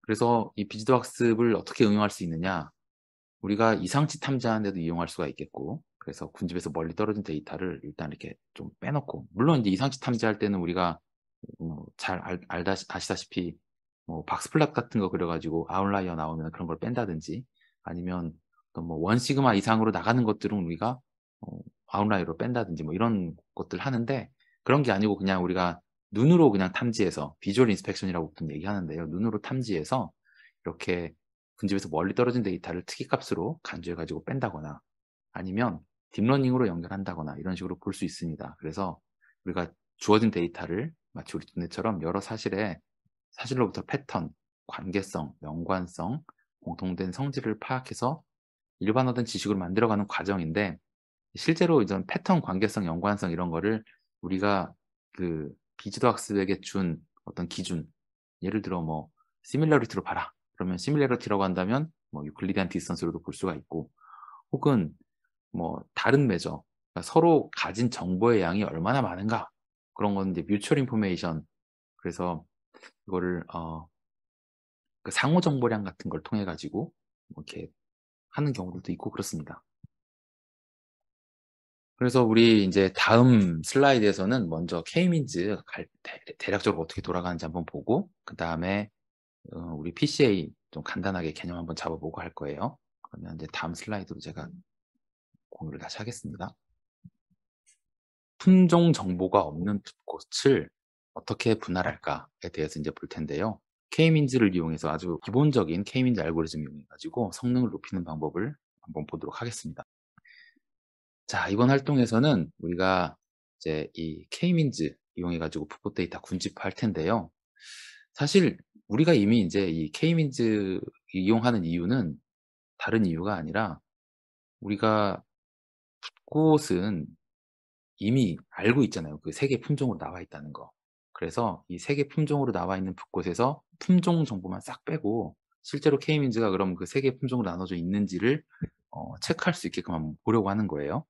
그러면 이제 이런 질문을 하실 수 있습니다. "굳이 라벨이 있는 붓꽃 데이터를 왜 군집해 보자는 건가?"라고 했을 때 사실 우리가 인제 3 가지 군집으로 돼 있는 걸 알고 있는데 K민즈로 한번 시도를 해 보면 이제 얘가 만일에 제법 쓸만한 애라고 한다면은 우리가 알고 있는 사전 지식대로 3 개의 군집으로 나눠지는 것을 확인해 볼 수가 있습니다. 그러면 그때 인제 '아 쓸만하구나.' 그다음에 이것을 어 쓸만한 것이라는 믿음을 가지고서 추후에 여러 가지 작업들을 위해서 사용을 해볼 수가 있겠죠.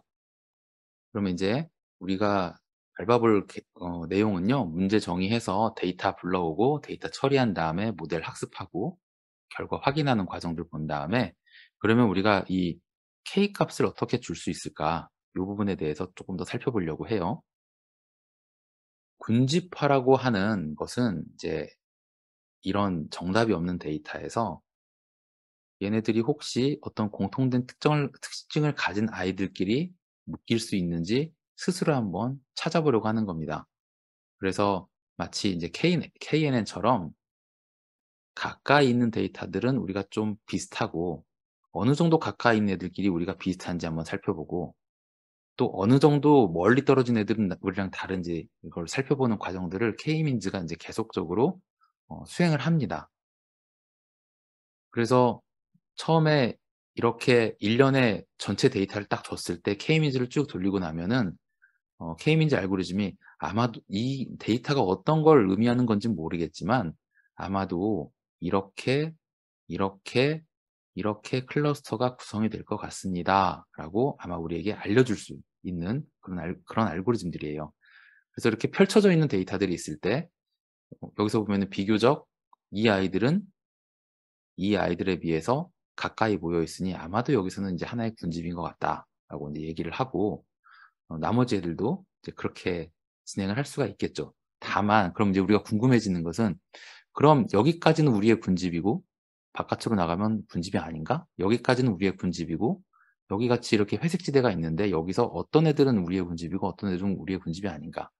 이런 거를 인제 고민해 볼 수 있는 그런 상황이죠. 요런 걸 인제 우리가 한번 살펴보려고 합니다. 여기서 이제 K는 우리가 인제 KNN처럼 하이퍼 파라미터예요. 그래 가지고 우리가 그 K-민즈 알고리즘에게 "몇 개의 군집으로 한번 찾아줬으면 좋겠다."라고 부탁을 하는 그런 거고요.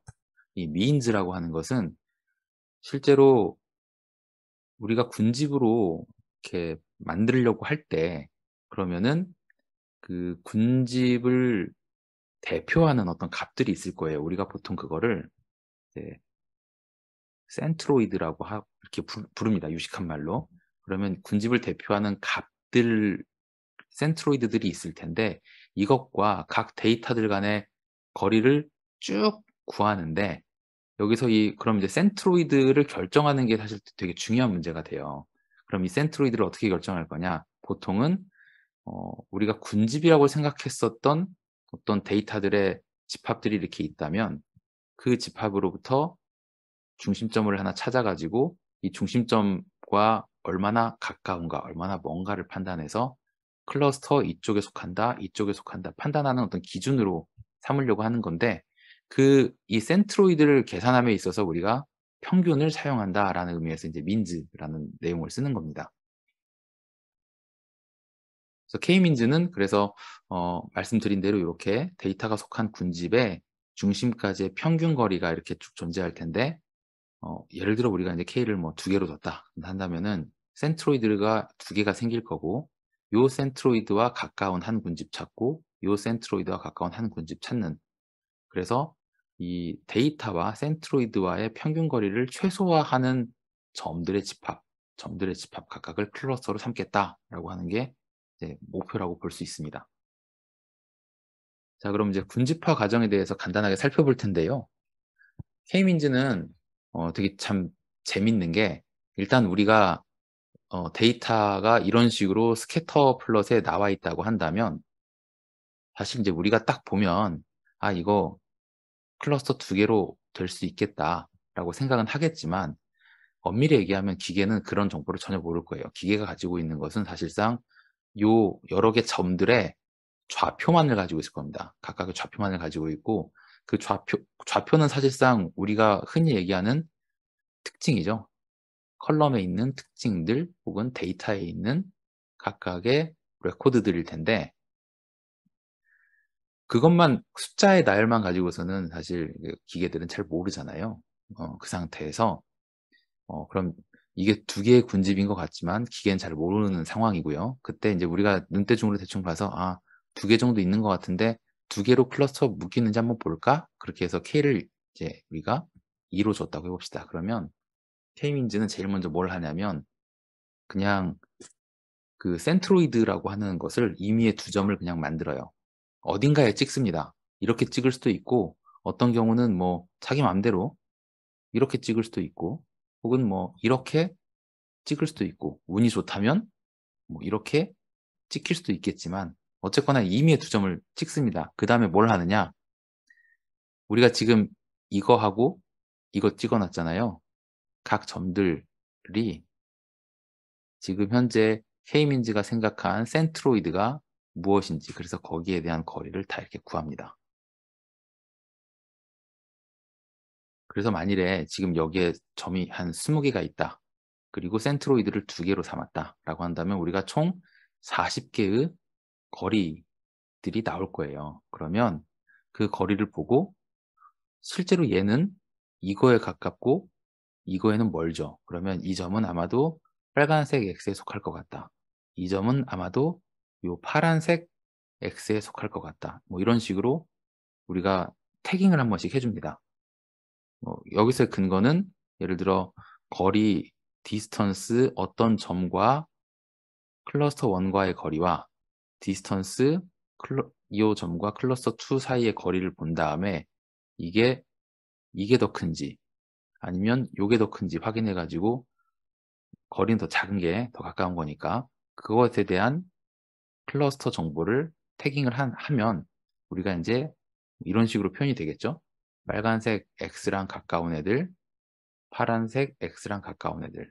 이거 이제 가깝다고 하는 것은 이 빨간색 X에 비해서 파란색이 얼마나 가깝냐, 혹은 파란색 X에 대해서 빨간색 X가 얼마나 가깝냐, 요 비교를 하는 거죠. 그래서 이렇게 딱 합니다.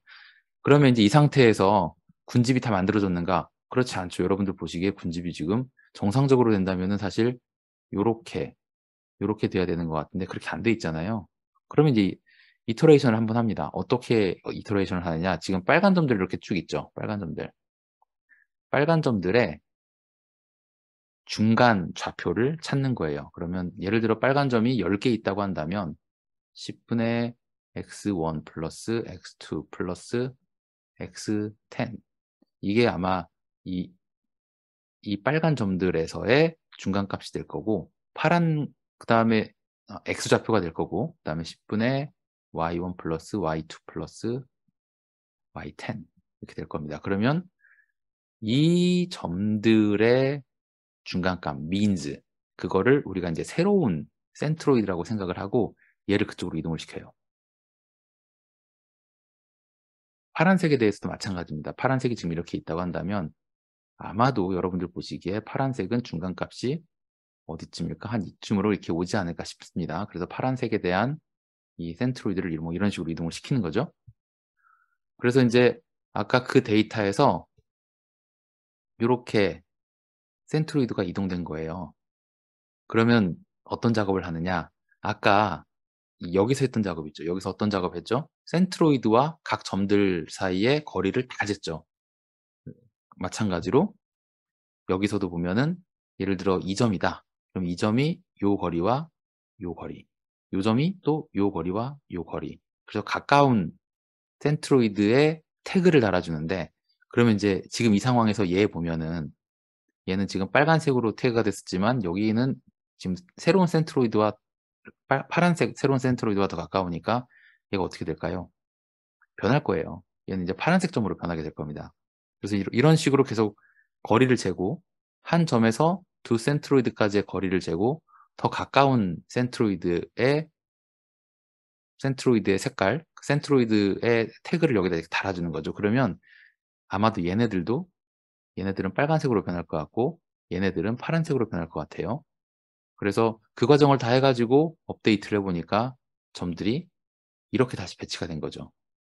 이런 식으로 배치가 된 거고, 그러면 그 상황에서 어떻게 하나? 자, 여기 새로 이렇게 만들어졌잖아요. 요 점들의 중간, 그러니까 그 평균값, 평균 좌표. 그럼 아마도 한 이쯤 될 것 같아요. 또 요 점들의 평균 좌표, 한 요쯤 될 것 같아요. 그러면 센트로이드를 다시 이동을 시킵니다. 이렇게 시키고, 그 다음에, 그래서 이제 이런 게 나왔는데, 그 다음에 어떻게 하느냐? 여기서 또 똑같은 작업하는 거예요. 모든 점들에서 그 두 센트로이드까지의 거리를 구한 다음에 더 가까운 센트로이드에 대한 태그를 또 달아주죠. 그럼 아마도 지금 이 상황으로 딱 오면은 여기서는 아무리 그 과정을 반복을 한들 센트로이드는 여기서 아마 여기서 왔다 갔다, 이쯤에서 왔다 갔다, 이쯤에서 왔다 갔다 할 것 같고, 여기서도 이쯤에서 왔다 갔다 할 것 같아요. 그렇게 되면은 이 센트로이드로부터 거리가, 그러니까 이 센트로이드와 이 센트로이드를 비교해 보았을 때 이 센트로이드로부터 가까운 점들의 집합을 하나의 클러스터라고 생각을 하고, 이 센트로이드로부터 요것과 비교해 봤을 때 가까운 점들을 하나의 클러스터라고 생각을 해서 이렇게 보여주는 게 결국 K-민즈가 하는 역할입니다.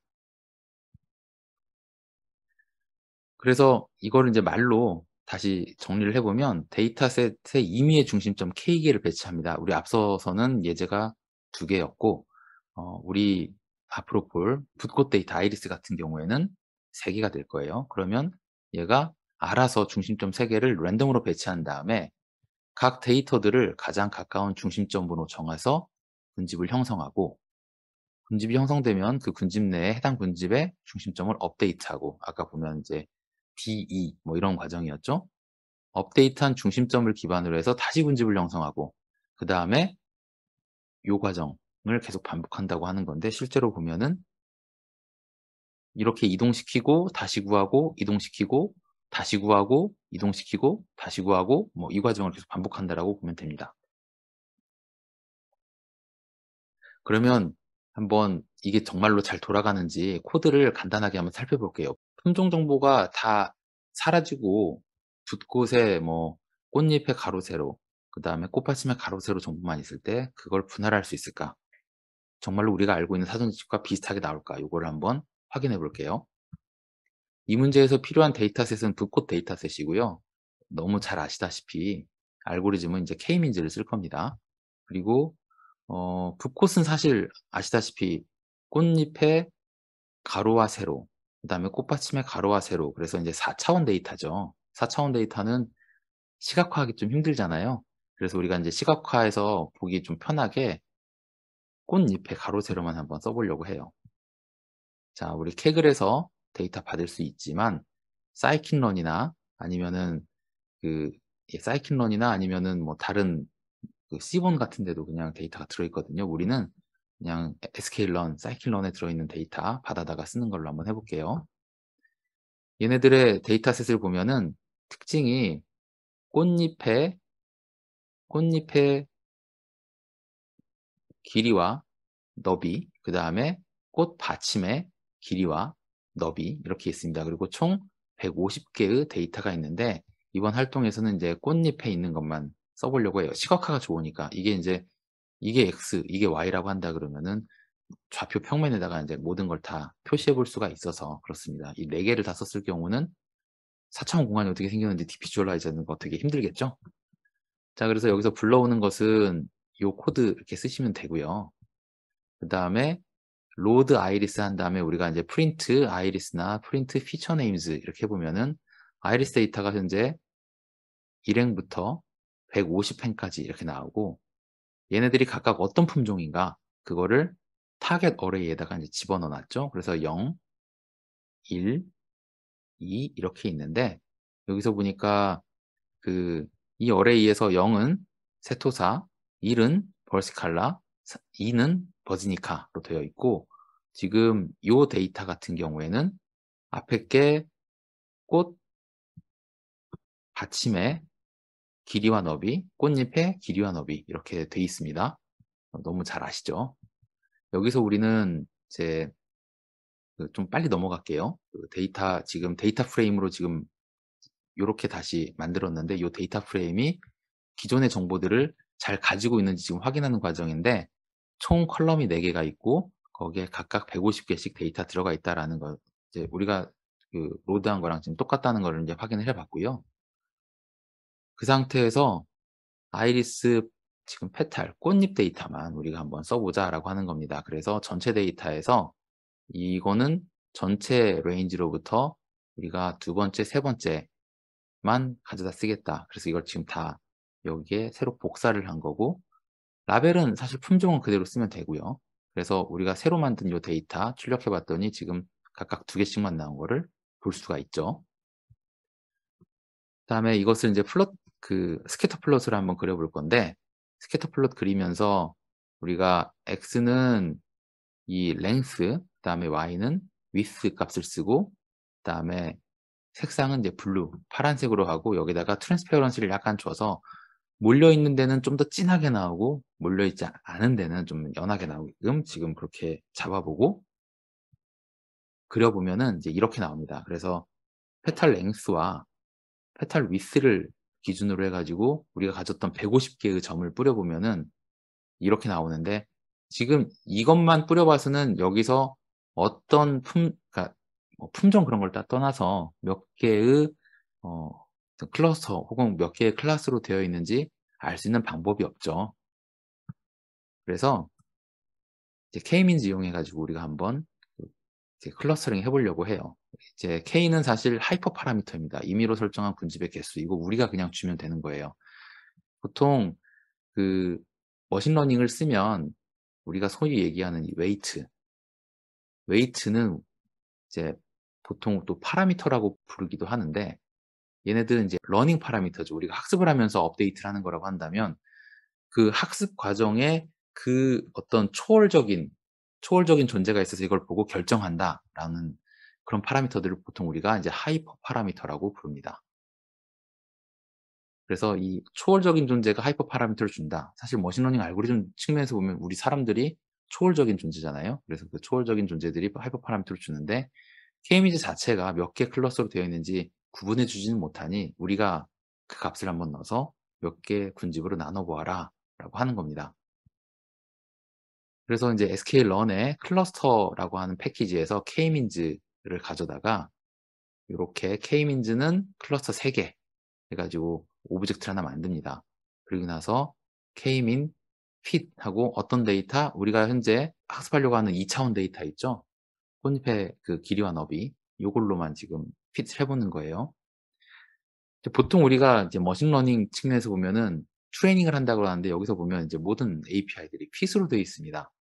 그래 가지고 제가 한번 비교를 한번 해 봤어요. 보통 이 통계학에서는 우리가 가진 데이터로 모델을 만드는 과정을 피팅한다고 합니다. 동일한 기능이 기계학습에서는 트레이닝이에요. 그리고 통계학에서는 그럼 피팅해서 나오는 아웃풋이 파라미터라고 보통 얘기하는데 기계학습에서는 이것을 웨이트라고 보통 표현을 합니다.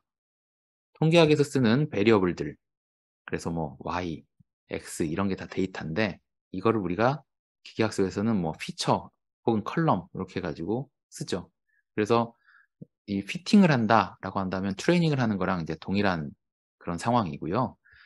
이 앞서 수업에서 인제 우리 박준 선생님께서 말씀해 주신 뭐 리니어 리그레션 이런 데서 리그레션을 예측 모델 그러니까 어떤 값을 예측하는 모델을 쓸 때 그 파라미터들을 보통 찾는다라고 하는 게 피팅한다라고 보통 얘기를 합니다. 뭐 예를 들어 이런 선형 모델이 있다고 한다면은 우리가 얘네들을 파라미터라고 보고 얘네들이 인제 우리가 가진 데이터들이니까 데이터를 통해서 그 뭐 MSE나 RMSE가 가장 작게 되는 레지듀얼이 가장 작게 되는 MP를 찾는 게 트레이닝의 과정이고 그때 마지막에 찾은 게 파라미터다라고 보통 얘기를 하죠. 이거를 이제 기계학습 그 컨텍스트에서 얘기를 한다면 우리는 요런 모델을 트레이닝을 하고 그때 요 웨이트를 결정한다라고 보통 얘기하는 거예요. 그래서 우리가 fit이라고 하는 그 함수를 썼고요. 만일에 이제 이게 성공적으로 다 되면 여기서 이제 우리가 반환값들을 받을 수가 있어요. 그래서 요 K민이라고 하는 요 오브젝트에 여러 가지 실제 학습된 결과들이 나오게 되는데 대표적으로 나오는 게 K민즈 객체 안에는 현재 클러스터 센터가 어떻게 구성되어 있는가 이 정보가 있습니다. 그럼 당연하게도 우리가 준 K 값에 맞춘 클러스터 센터들이 들어가 있겠죠. 그래서 우리가 피팅하고서 클러스터 센터 중심값의 좌표값과 그 다음에 군집이 어떻게 구분됐는지 결과를 볼 수가 있는데 여기 보니까 이 K민즈 클러스터 센터는 이렇게 3개로 잡혀 있는 걸 볼 수 있습니다. 우리가 처음에 K는 3으로 놓고 트레이닝을 했었잖아요. 그리고 나서 각각의 우리가 가지고 있는 그 데이터들을 어떤 식으로 레이블링을 해놨느냐 0, 2, 1 그러니까 여기서 이제 그 총 3개의 군집으로 나눴는데 각각 0, 1, 2 클래스로 현재 클러스로 나눠 놓은 것을 볼 수가 있죠. 우리가 3개 군집으로 분할하도록 했으니까 0, 1, 2 세 가지 레벨로 현재 만들어진 거고 중심도 3개로 나온 겁니다. 이거를 이제 한번 비주얼라이즈를 해보면 이렇게 나올 수가 있습니다. 그래서 제가 이 코드를 이제 작성한 그 배경은 우리가 각각의 클래스가 지금 0, 1, 2가 나왔으니 이 클래스마다 각각 다른 색깔로 어, 점을 한번 지정을 해보자. 그 다음에 센터에는 BGR로 넣어보자 해서 여기 Kmeans 라벨 값에 따라 그 라벨이 현재 어떤 위스 하이트를 가지고 있고 그때 이제 이게 그러니까 라벨이 여기 저장되어 있으니까 그 라벨에 대한 컬러를 지금 넣어서 요렇게 이제 비주얼라이즈를 한 거예요. 그러면은 0일 때 0으로 클러스터링 된 애들은 파란색으로 나올 거고 1로 클러스터링 된 애들은 이렇게 그린으로 나올 거고 2로 클러스터링 된 애들은 이렇게 오렌지로 나올 겁니다. 그래서 우리가 이걸 다 그려 놓고 보니까 사실 클러스터링 한 이 결과들은 K민즈가 알아낸 거거든요. 봤을 때 보면 얼추 비슷하게 3개의 클러스터를 만들어낸 거를 볼 수가 있고 실제로 데이터를 한번 비교를 해 보면 이게 인제 K민즈가 군집화한 결과고 이게 우리가 가지고 있는 실제 라벨 정보로 그냥 붓꽃 데이터를 2 차원으로 뿌려 봤을 때 나온 결과입니다. 그러면 아마 이쪽 부분들은 살짝 좀 다를 수는 있겠지만 전체적으로 봤을 때 크게 요 원래 가지고 있었던 클러스터를 해치지 않는 범위 내에서 클러스터링을 한 거를 볼 수가 있어요. 그러면 이제 우리가 봤을 때에는 생각보다 K민즈가 내재된 특성들을 잘 찾아서 이렇게 분류를 할 수 있다라는 걸 볼 수가 있고 그럼 K민즈가 실제로 쓰는 수학식 같은 경우에는 예를 들어 그 어떤 클러스터에 속하느냐 그거를 볼 땐 argmax 우리가 이제 클러스터가 있다고 한다면 이 클러스터에 각각의 점이 어디에 더 가까운가 이거를 보고 가깝게 만드는 클러스터를 각 점에다가 어사인을 해 주고 그다음에 요 점들에 대해서 새로운 클러스터의 좌표는 사실 이런 식으로 해서 새로운 클러스터의 좌표를 뽑아낸 다음에 다시 새로 뽑아낸 클러스터에 대해서 요 작업하고 요게 다 되면은 클러스터 할당된 점들에 대해서 다시 그 평균값 찾고 요거를 이제 계속 반복을 하면서 K민즈는 이렇게 군집을 찾아 나간다라고 볼 수 있어요. 그럼 여기서는 우리가 K는 3으로 놓고 본 거였었는데 만일에 뭐 시도해 보실 수 있다 그러면은 K는 4로도 놓을 수도 있고 K는 뭐 2로도 놓을 수 있고 해서 한번 트레이닝을 해볼 수 있습니다. 그런 경우에는 우리가 그 결과와 실제 이 값과 한번 비교를 해 봤을 때 좀 잘 안 맞는 이런 상황들을 볼 수가 있을 거예요.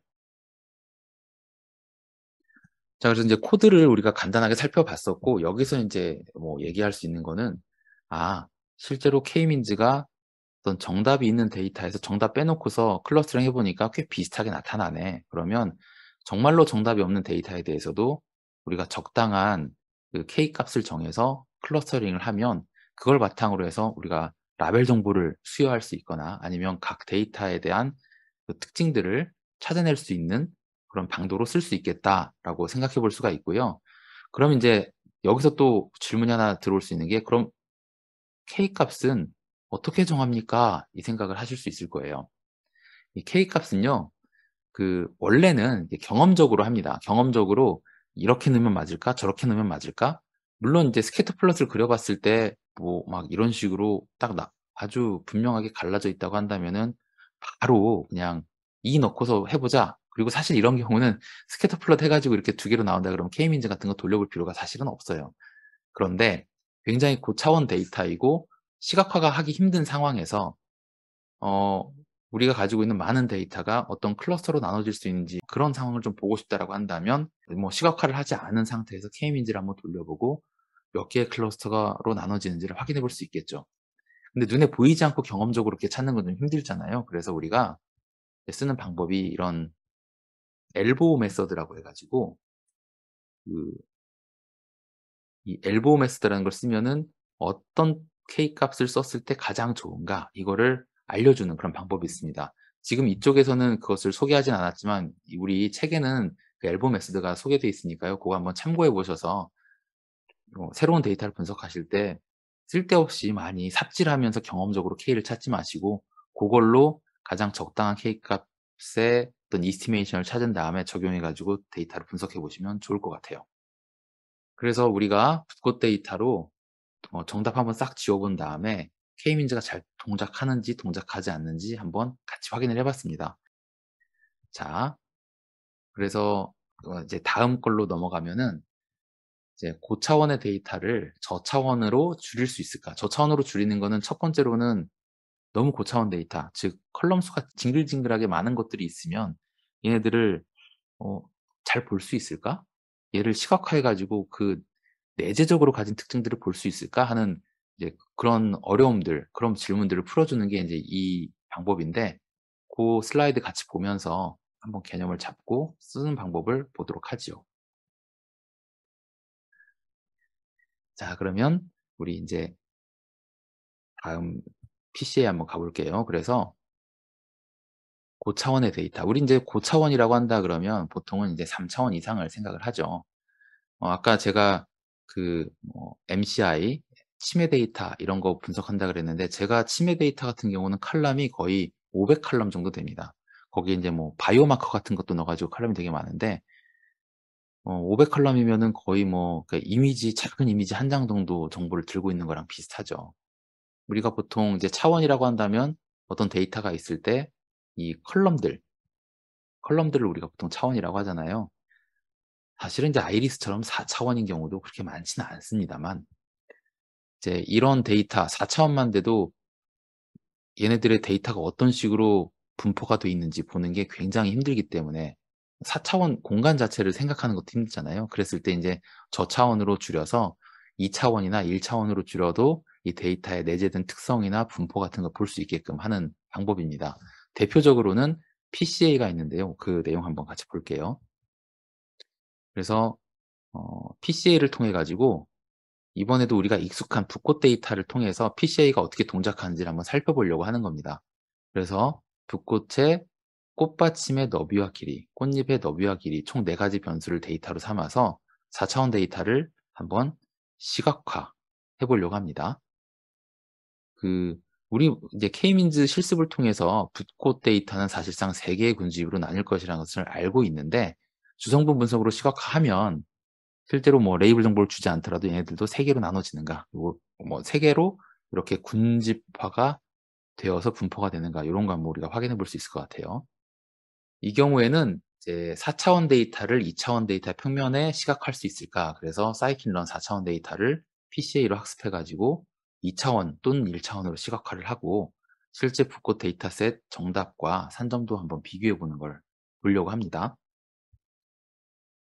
차원 축소라고 하는 것은 이제 말 그대로 고차원, 뭐 4차원에서 2차원으로 축소를 하는 건데, 우리가 이제 K민즈 실습에서는 했습니다. 그러니까 고차원을 저차원으로 했었어요. 근데 이거를 어떤 머신러닝이 알아서 하게 한 게 아니라 우리가 그냥 명령을 내렸죠.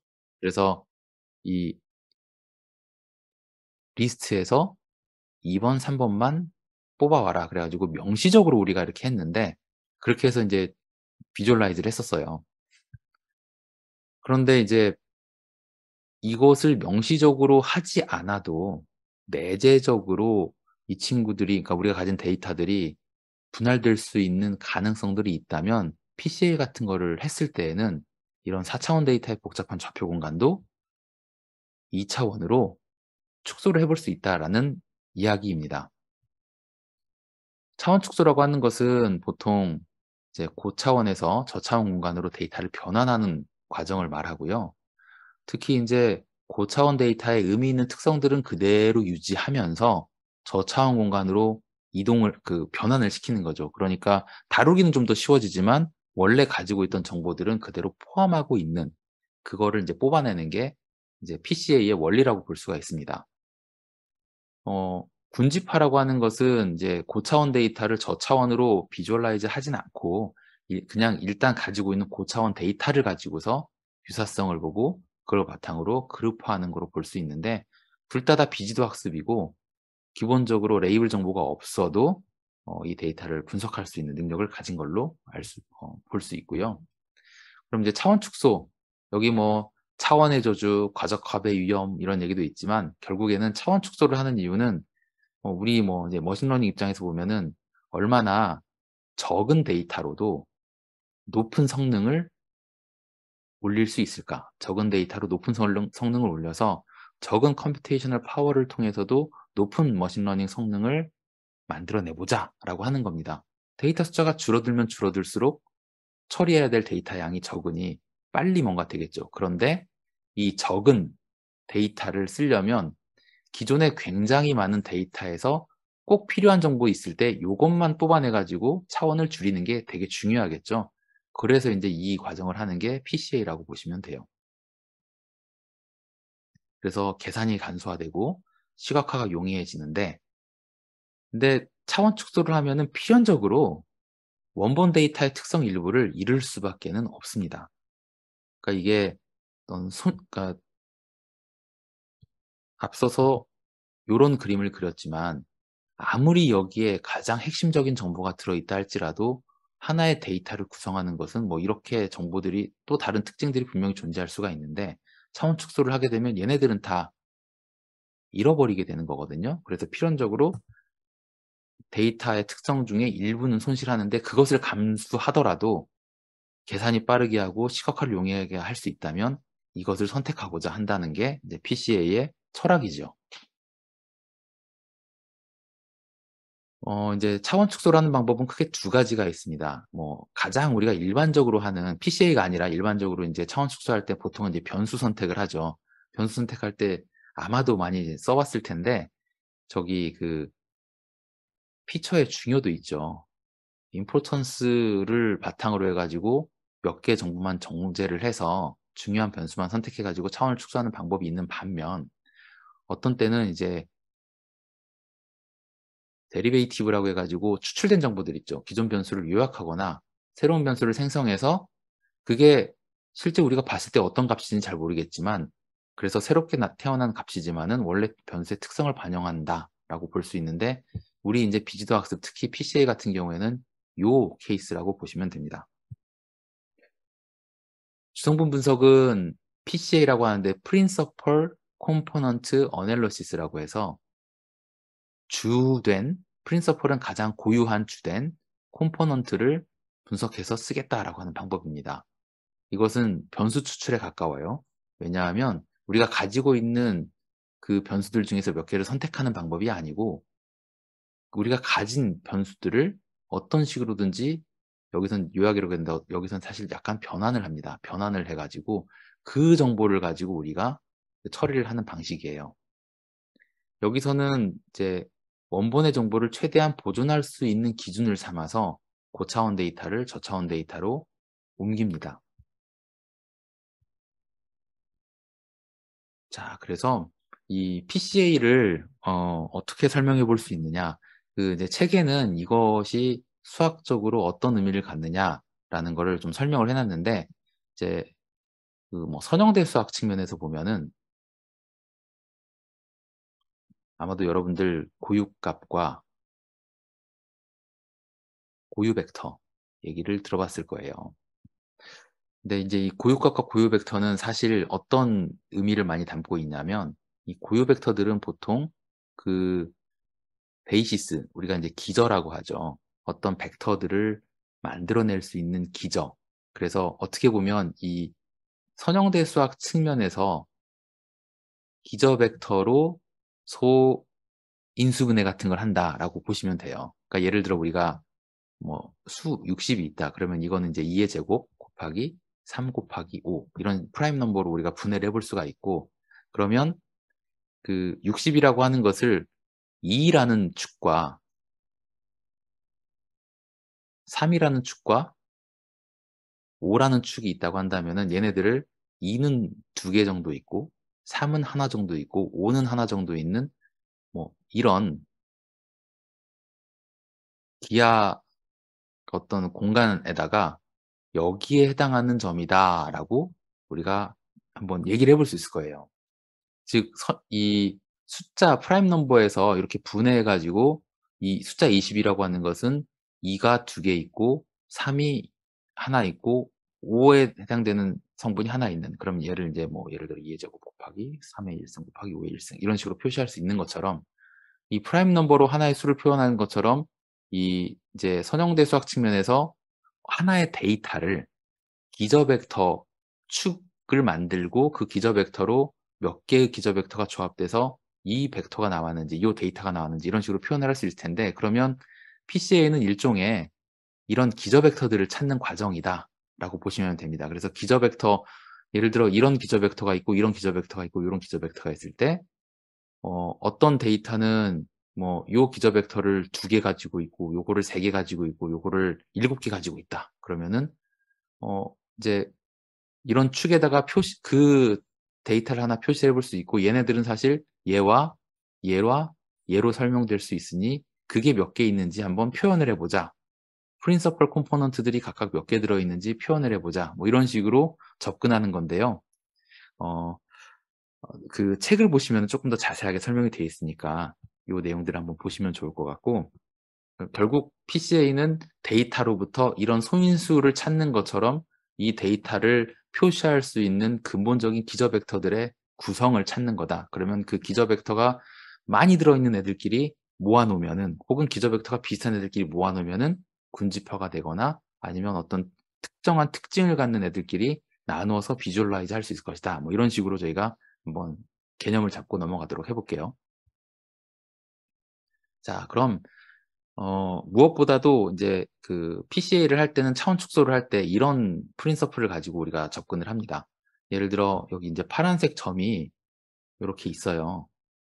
요거를 이제 차원 축소를 할 때는 보통 프로젝션 한다라고 생각을 하는데, 얘를 X축에 대해서 프로젝션을 해보면은 어떻게 될까요? 뭔가 우리가 4개의 점이었었는데 X축에 하나 투영을 해놓고 보면은 2개 점만 남아가지고 뭔가 좀 손실되는 부분들이 있죠. Y축으로 투영을 해볼까요? 손실되죠. 얘를 만일에 요런 축에다가 한번 투영을 해보자 그러면 1차원으로 얘네들의 존재를 다 설명할 수 있으면서 겹치지 않기 때문에 우리가 2차원 정보를 1차원으로 축소한 이런 효과들이 있겠죠. 요거에 이제 사실상 PCA이고요. 그러면 이제 PCA를 할 때는 각 이 점들을 요런 축으로 표현할 수 있는지, 그럼 이제 벡터 쪽에서 본다면 이런 기저 벡터 축을 찾을 수 있는지를 본다는 겁니다. 그래서 조금 더 자세히 보면은 이렇게 X축을 바탕으로 2차원 데이터를 1차원으로 변화하면은 정보 손실, Y축으로 했을 때도 정보 손실. 그런데 이렇게 45도로 되어 있는 이 축에다 했을 때는 정보 손실 없이 표현이 가능하다. PCA는 이러한 축을 찾아서 최대한 축의 개수를 줄여 가지고 축의 개수가 줄면은 차원이 주는 거죠. 그렇게 해서 차원 축소를 한 다음에 비주얼라이즈 할 수 있게끔 하는 게 이제 PCA라고 볼 수가 있어요. 자, 그러면 요렇게 찾은 게 우리가 얘기하는 요렇게 찾은 축이 이제 주성분이라고 생각을 하는 거고요. 그럼 이 주성분에서는 얘네들을 프로젝션 했을 때 얼마나 멀찍이 떨어져서 나올 수 있게끔 할 수 있는지, 곧 멀찍이 떨어진다는 건 뭘 의미하죠? 분산. 멀찍이 떨어지게끔 표시할 수 있는 축을 찾고 그 축은 사실상 분산이 제일 크게 나타나는 축이다라고 볼 수 있죠. 그럼 앞에 사례들을 보면은 예를 들어 여기서도 보면 분산이 한 이 정도쯤 나올 거고, 여기서는 분산이 이 정도쯤 나올 텐데, 요 축 같은 경우에는 그거보다는 좀 더 큰 분산이 나올 수 있으니까 요게 가장 좋은 PCA 저차원으로 변환하는 축이다. 뭐 이렇게 볼 수 있을 것 같아요. 그래서 이 분산이 그러면 왜 중요한가? 머신러닝에서 이제 저차원으로 봤을 때 분산이 클수록 데이터 간 거리가 뚜렷하게 나타난다. 즉 데이터 간 차이점이 명확하게 나타나기 때문에 이 바운더리들이 좀 더 크게 나타난다면 머신러닝 모델의 클래시피케이션 성능이 더 좋아질 수가 있고요. PCA는 그러면 전체 분산이 최대화되는 방향을 선택한 다음에 그것에 다시 직교되는 축, 이것을 두 번째 프린시플 컴포넌트, 그다음에 여기서 또 분산이 가장 높게 나오는 다른, 이게 2차원으로 보는데 3차원으로 본다면 여기서 또 다시 오소고나란 이런 축을 하나 또 만들 수가 있겠죠. 뭐 그런 거를 우리가 이제 새로운 또 프린시플 컴포넌트다라고 얘기를 합니다. 2차원 데이터에서는 분산이 가장 크게 나올 수 있는 뭐 요런, 제 생각에는 요게 프린시플 컴포넌트 1이 될 것 같고 요게 프린시플 컴포넌트 2가 될 것 같아요. 분산이 제일 큰 거를 먼저 프로젝션 했을 때 분산이 큰 거를 봐야 되니까. 이런 거를 이제 수학적으로 찾아냅니다. 자, 그래서 그럼 실제로 PCA가 차원 축소 잘 하는지 요거 한번 보려고 해요. 붓꽃 데이터 총 4개 변수 4차원인데 2차원으로 잘 이렇게 변환하면서 이게 시각화도 우리가 그 3개의 클러스터처럼 시각화도 잘 되는지 한번 보려고 하는데요. 데이터셋 아이리스 그대로 씁니다. 아이리스 그대로 쓰고 그다음에 PCA라는 알고리즘 쓸 거고요. 그래서 우리가 할 작업은 붓꽃 데이터셋 읽어와서 여기서 이제 2개만 뽑는 게 아니라 전체를 PCA에 넣고 실행을 합니다. 그러면은 여기서 PCA가 붓꽃에 내재된 주성분들 추출하고요. 여기서 가장 도미넌트한 2개, 그러니까 4차원 데이터로부터 PCA를 뽑으면은 보통은 4개의 프린서플 컴포넌트를 뽑거나 그거보다 좀 작게 만드는데 우리는 기본적으로 4개 프린서플 컴포넌트 잡고 거기서 앞에 2개만 한번 사용을 해볼 계획이에요. 그래서 2차원 평면에 시각화를 하면 실제 군집 개수하고 동일하게 시각화가 돼 있는지 한번 확인해 보려고 해요. 그래서 붓꽃 데이터 읽어봤고요. 우리 붓꽃 데이터 어떻게 생겼는지는 앞에서 살펴봤으니까 빠르게 넘어가겠습니다. 그래서 로드 아이리스 하고 요거 해가지고 프린트 해보면은 아까 여기서 나왔던 요런 거 나오고요. 그 다음에 우리가 보통 피처라고 하는 것은 데이터 영역, 얘네들이 원래는 디스크립티브 피처죠. 그리고 이것은 라벨이라고 보통 부르는 타겟 피처, 요 2가지를 어사인을 한 다음에 우리는 PCA를 어떤 걸로 넣어볼까요? 요걸로 넣어볼 거예요. 그래서 출력 한번 해보고 PCA 컴포넌트는 N, 우리가 몇 개의 컴포넌트, 몇 개의 프린서플 컴포넌트를 찾을 것인가, 이것도 이제 사실은 이제 하이퍼 파라미터로 우리가 줄 수가 있습니다만 이거를 생략을 해도 그 기본값으로 들어가는 값이 있습니다. 그래서 N 컴포넌트를 넣어주지 않으면은 현재 입력된 데이터의 차원과 입력된 데이터 전체 개수 중에 더 작은 수, 그러니까 이거는 샘플의 숫자, 차원의 숫자, 그럼 보통은 이제 차원의 숫자로 세팅을 하기 때문에 일반적으로 넣는 그냥 똑같은 우리 데이터의 차원으로 집어넣는 거고, 그 상태에서 이제 만일에 이제 컴포넌트 0과 1 사이 값으로 소수점으로 넣는다 그러면은 상식적으로 컴포넌트가 0.9개 존재할 수는 없잖아요. 그런 경우에는 이제 해당 분산 비율이 필요한 차원수로 자동으로 설정을 합니다. 그럼 해당 분산 비율이 뭐냐? 잘 이해가 안 가니까 뒤에 결과를 보고 한번 얘기를 해볼게요. 여기도 보니까 PCA 컴포넌트 4개 넣고 P 트랜스폼, 우리 아까 그 피처, 이게 이제 4개, 꽃잎의 뭐 길이 너비, 꽃받침의 길이 너비, 요 정보 들어가 있는 거죠. 그렇게 해서 딱 이거를 피팅하면은 이제 이런 종류의 정보들이 만들어져서 나옵니다. 컴포넌트라고 하는 것은 주성분 벡터, 그러니까 프린서플 컴포넌트가 추출돼 가지고 여기에 들어가 있는 거고, 그 다음에 explained variance 해서 이 주성분 벡터가 우리가 이제 아마 4개를 지금 구했을 텐데, 그러면 이 4개에 대한 주성분 벡터의 분산값들이 얼마나 큰가, 그러면 이 분산값들이 실제로 전체를 설명하는 설명력이 얼마나 되는가, 이거를 이제 보여주는 건데요. 실제 우리가 아까 PCA 피팅 해가지고 보면은 컴포넌트가 이렇게 4개가 나오는 걸 볼 수가 있어요. 그리고 이게 이제 각각 4차원 데이터니까 4차원 데이터에 대한 컴포넌트 1, 2, 3, 4 이렇게 나오는 거고, 그러면 이 컴포넌트 1의 분산이 4.2, 컴포넌트 2가 0.24, 0.07, 0.023 이렇게 나오는데, 아까 이제 PCA Explained Variance Ratio 있었죠? 얘가 그 분산의 설명력을 한번 이렇게 보여주는 겁니다. 그러면 우리가 이 데이터만 딱 보더라도, 아, 프린서플 컴포넌트 1번만 써도 거의 클러스터링 할 수 있는 한 90% 이상의 능력을 가지고 있나 보다, 이런 생각을 해볼 수가 있고, 나머지들은 그거에 비해서 되게 미미하죠. 그러면 우리가 이것을 봤을 때 이 프린서플 컴포넌트에서 첫 번째 것만 이용을 해보면, 그것만 이용을 해봐도 아마 비주얼라이즈 하는데 어려움이 없겠다라는 생각이 그냥 직관적으로 들죠. 근데 일단 우리가 이제 2차원으로 한번 비주얼라이즈를 해보고 1차원으로도 저차원 축소를 했을 때 얼마나 성공적으로 그 내재된 특성을 잘 찾는지 한번 보도록 해봅시다. 자, 그 내용들을 우리가 이제 쭉 설명을 했고요.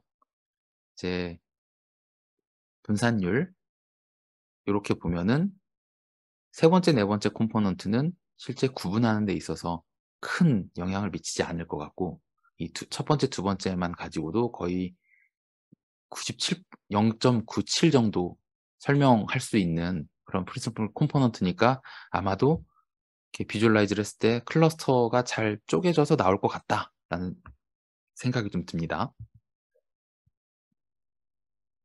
자, 그래서 이것을 이제 2개의 주성분만 이용해 가지고 한번 시각화를 해보면, PC, 그러니까 프린시플 컴포넌트 1, 프린시플 컴포넌트 2, 우리가 아까 이제 앞에서 PCS라고 하는 그 오브젝트를 우리가 받아왔잖아요. 그걸 가지고 우리가 한번 볼 거예요. 그래서 첫 번째, 두 번째 성분을 가지고 오고, 그다음 여기는 그냥 피겨 그리는 건데, 피겨 사이즈 잡아준 다음에 스캐터 플롯을 그리는데 각 점의 x좌표와 각 점의 y좌표 프린시플 컴포넌트들 x, y 이렇게 놓고 우리가 칼라 값 집어넣어주고, 그다음에 요런 타이틀과 x, y 레이블을 준 다음에 실제로 한번 그려봤어요. 그랬더니 이렇게 나왔습니다. 우리가 이제 붓꽃 데이터 지금 그 아무런 정보 주지 않고 몇 개 클러스터로 나눠봐라 이런 얘기도 하지 않고 그냥 PCA를 돌려서 4차원 데이터를 3차원으로 2차원으로 줄여본 다음에, 그러니까 2차원으로 줄인 건 이제 프린서플 컴포넌트에서 가장 설명력이 높은 상위 2개의 프린서플 컴포넌트만 가지고 출력을 해본 거죠. 그랬더니 재밌죠. 우리가 3개 군집으로 나올 거라고 알고 있는 아이리스 데이터를 정말로 3개 군집으로 이렇게 표현을 해줬어요. 물론 스캐터 플롯이 붓꽃의 뭐 꽃잎 가로 세로, 그다음에 뭐 꽃받침의 가로 세로, 그래서 우리가 앞에 K민즈에서 봤었던 그 플롯하고는 좀 다르지만 어쨌거나 3개의 클러스터로 나오는 것들은 정확하게 보여주고 있습니다. 그리고 우리가 그 프린시플 컴포넌트 아까 그 첫 번째 컴포넌트만 봐도 그게 이제 분산율이 0.92 정도 돼가지고 굉장히 잘 클러스터를 할 것 같은 그런 느낌을 줬잖아요. 그래서 이번에는 PCA 솔로 해가지고 PCA 컴포넌트 하나만 줘놓고 요 하나만 가지고서 우리가 이렇게 비주얼라이즈를 한번 해 봤습니다. 그랬더니 제가 살짝 보여드렸었는데 1차원에다가만 이렇게 표시를 해도 어느 정도 그 3 개의 군집으로, 그러니까 3 개의 클래스로 나눠질 수 있다라는 그런 가능성들을 여기서 보여주고 있죠. 그래서 인제 PCA를 이용하면은 이렇게 4차원 데이터를 1차원 데이터로 놓고, 만일에 이런 상황이라고 한다면은 이거 그냥 우리가 1차원 데이터만 가지고 머신러닝에 넣어 가지고 클래시피케이션을 한다 해도 상당히 정확도가 높은 프리딕티브 모델을 만들 수 있을 것 같아요. 그래서 인제 이런 PCA를 이용하면은 주성분들을 찾을 수가 있으니까, 우리가 예를 들어 이미지 같은 게 이렇게 있을 때 이 이미지에 대한 주성분을 예를 들어 한 6 개, 7 개만 써 가지고 이 주성분을 가지고 이미지를 한번 리컨스트럭션 해 보시오라고 하면은 얼추 비슷한 이미지가 나올 수 있다는 가능성이 있습니다. 그래서 우리가 보통 PCA를 하면은 이렇게 많은 차원의 인풋이 들어갔을 때 적은 차원으로 나오게 만들 수가 있고, 이 저차원 정보를 우리가 만일에 제너레이티브 모델에 이렇게 다시 입력으로 줘서 한번 여기선 어떤 입력을 잘 리컨스트럭션 해 보시오라고 한다면 여기서 그 입력에 비슷한 것들을 만들어낼 수가 있고, 그러면 요 입력과 여기서 만들어낸 거 요 2개 사이의 로스를 이쪽으로 줘서 여기에 있는 웨이트들을 업데이트하고 여기에 있는 웨이트들을 업데이트하면은요, 아주 우리가 잘 알고 있는 오토 인코더가 만들어집니다. 이 오토 인코더는 무엇의 기본이냐면, 여러분들 어 스테이블 디퓨전이라고 그 생성 AI 아시죠? 그것의 근간이 되는 모델입니다. 그래서 거기서는 쓴 게 디노이즈 오토 인코더를 이용해 가지고 스테이블 디퓨전을 만들거든요. 그래서 어떤 여러 가지 텍스트를 여기 적으면은 이미지를 이렇게 만들어 주는, 네, 그 PCA가 사실상 거기서도 어떤 역할들을 하고 있다고 볼 수 있습니다. 자, 그래서 이거를 붓꽃 데이터셋을 이용해서 붓꽃 꽃잎의 길이와 너비에 대해서 이렇게 산점도를 한번 그려 보면은 아까 우리가 봤었던 이런 산점도가 있는데, 그것하고 이것하고 이거하고 비교해 보면은 설령 코디네이트는 다를지라도 분류가 얼추 비슷하게 됐다라는 거는 보실 수가 있죠. 그래서 PCA로 차원을 축소해도, 그러니까 원래는 지금 요렇게 그린 거는 우리가 강제로 지금 4 개에서 2 개만 선택해 가지고 그려 본 거고, PCA는 4 개짜리를 4 개짜리로 만든 다음에 여기서 그냥 가장 도미넌트한 2 개만 가지고서 비주얼라이즈를 해 봤는데, 어쨌거나 3 개의 클러스터로 잘 나눠지는 걸 봐서 우리가 이렇게 강제로 어떤 걸 선택하지 않아도 PCA를 이용하면은 비주얼라이즈 할 수 있는 주성분들을 잘 찾을 수가 있고, 이 주성분들만 가지고도 리컨스트럭션을 하거나 추가적인 분석을 하거나 할 수 있는 어떤 토대를 마련해 준다라고 보시면 될 것 같아요. 그래서 우리 한번 같이 쭉 해 봤고요. 붓꽃 데이터셋으로 PCA 사용을 해서 그냥 주성분 분석 한번 해 봤습니다. 그래 가지고 차원 분석, PCA, PCA로부터 나온 주성분 같은 걸 우리가 한번 보게 됐어요. 그래서 이번 활동에서는 PCA 이용해서 붓꽃 데이터 군집합해 왔고, 그다음에 4차원 데이터를 시각하고 싶었는데 붓꽃 차원수보다 비슷한 주성분 PC를 받은 다음에 2차원에 시각할 수 있도록 2개 PC만 가지고서 시각했더니 3 개의 군집으로 나뉘는 것을 볼 수가 있었고, 그게 인제 우리 붓꽃 데이터 실제로 시각화해 봐도 비슷하게 나타나더라라는 것을 볼 수가 있습니다. 그래서 PCA를 이용하면은 특히 인제 고차원 데이터에서 쓸데없는 리던던트한 데이터들이 많을 것 같다라고 한다면, 그리고 나의 컴퓨터가 어떤 컴퓨팅 파워가 좀 안 좋아서 좀 더 저차원으로 처리를 하고, 그다음에 그렇게 해서 인제 좀 더 빨리 동작하는 이 머신러닝 프리딕티브 모델을 만들고 싶다고 한다면은 PCA로 이제 차원을 축소해 가지고 원래 데이터의 성질을 유지함과 동시에 더 간단하게 개선과 표현할 수 있는 거 어 우리가 수행을 해볼 수가 있습니다. 원래 시간보다 한 15분 오버됐는데, 사실은 이 두 가지를 하면, 제가 인제 대학에서 강의를 하면은 K민즈도 한 3 시간 정도 강의를 하고요. PCA는 3시간에서 한 5시간 정도 강의를 해야 됩니다. 그러니까 정말로 그 리터럴리 시간, 그리고 이제 뭐 수업 그러니까 K민즈 수업 1번, PCA 수업 1번 반 정도를 해야 되는 그런 상황인데, 압축적으로 막 이렇게 설명을 드리다 보니까 저도 좀 아쉬운 부분도 있고 들으시는 여러분들도 좀 아쉬운 부분들이 있을 것 같아요. 근데 생각보다 제가 이렇게 말씀드리는 내용들을 조단조단 얘기한다고 생각하고 이 책에다 제가 이렇게 적었습니다. 말한다고 생각하고 책에 적어서 책을 읽어보시면 이제 제가 오늘 강의 들었던 것보다 오히려 더 이해가 잘 갈 수 있습니다. 한번 잘 보시고 이제 궁금하신 점들이 있으면은 서로 이제 출판사나 저나 이렇게 소통을 하면서 책을 더 잘 이해할 수 있고 더 열심히 공부할 수 있는 그런 시간으로 삼아봐도 좋을 것 같아요. 예, 그럼 저는 강의 여기까지 마치고 고맙습니다.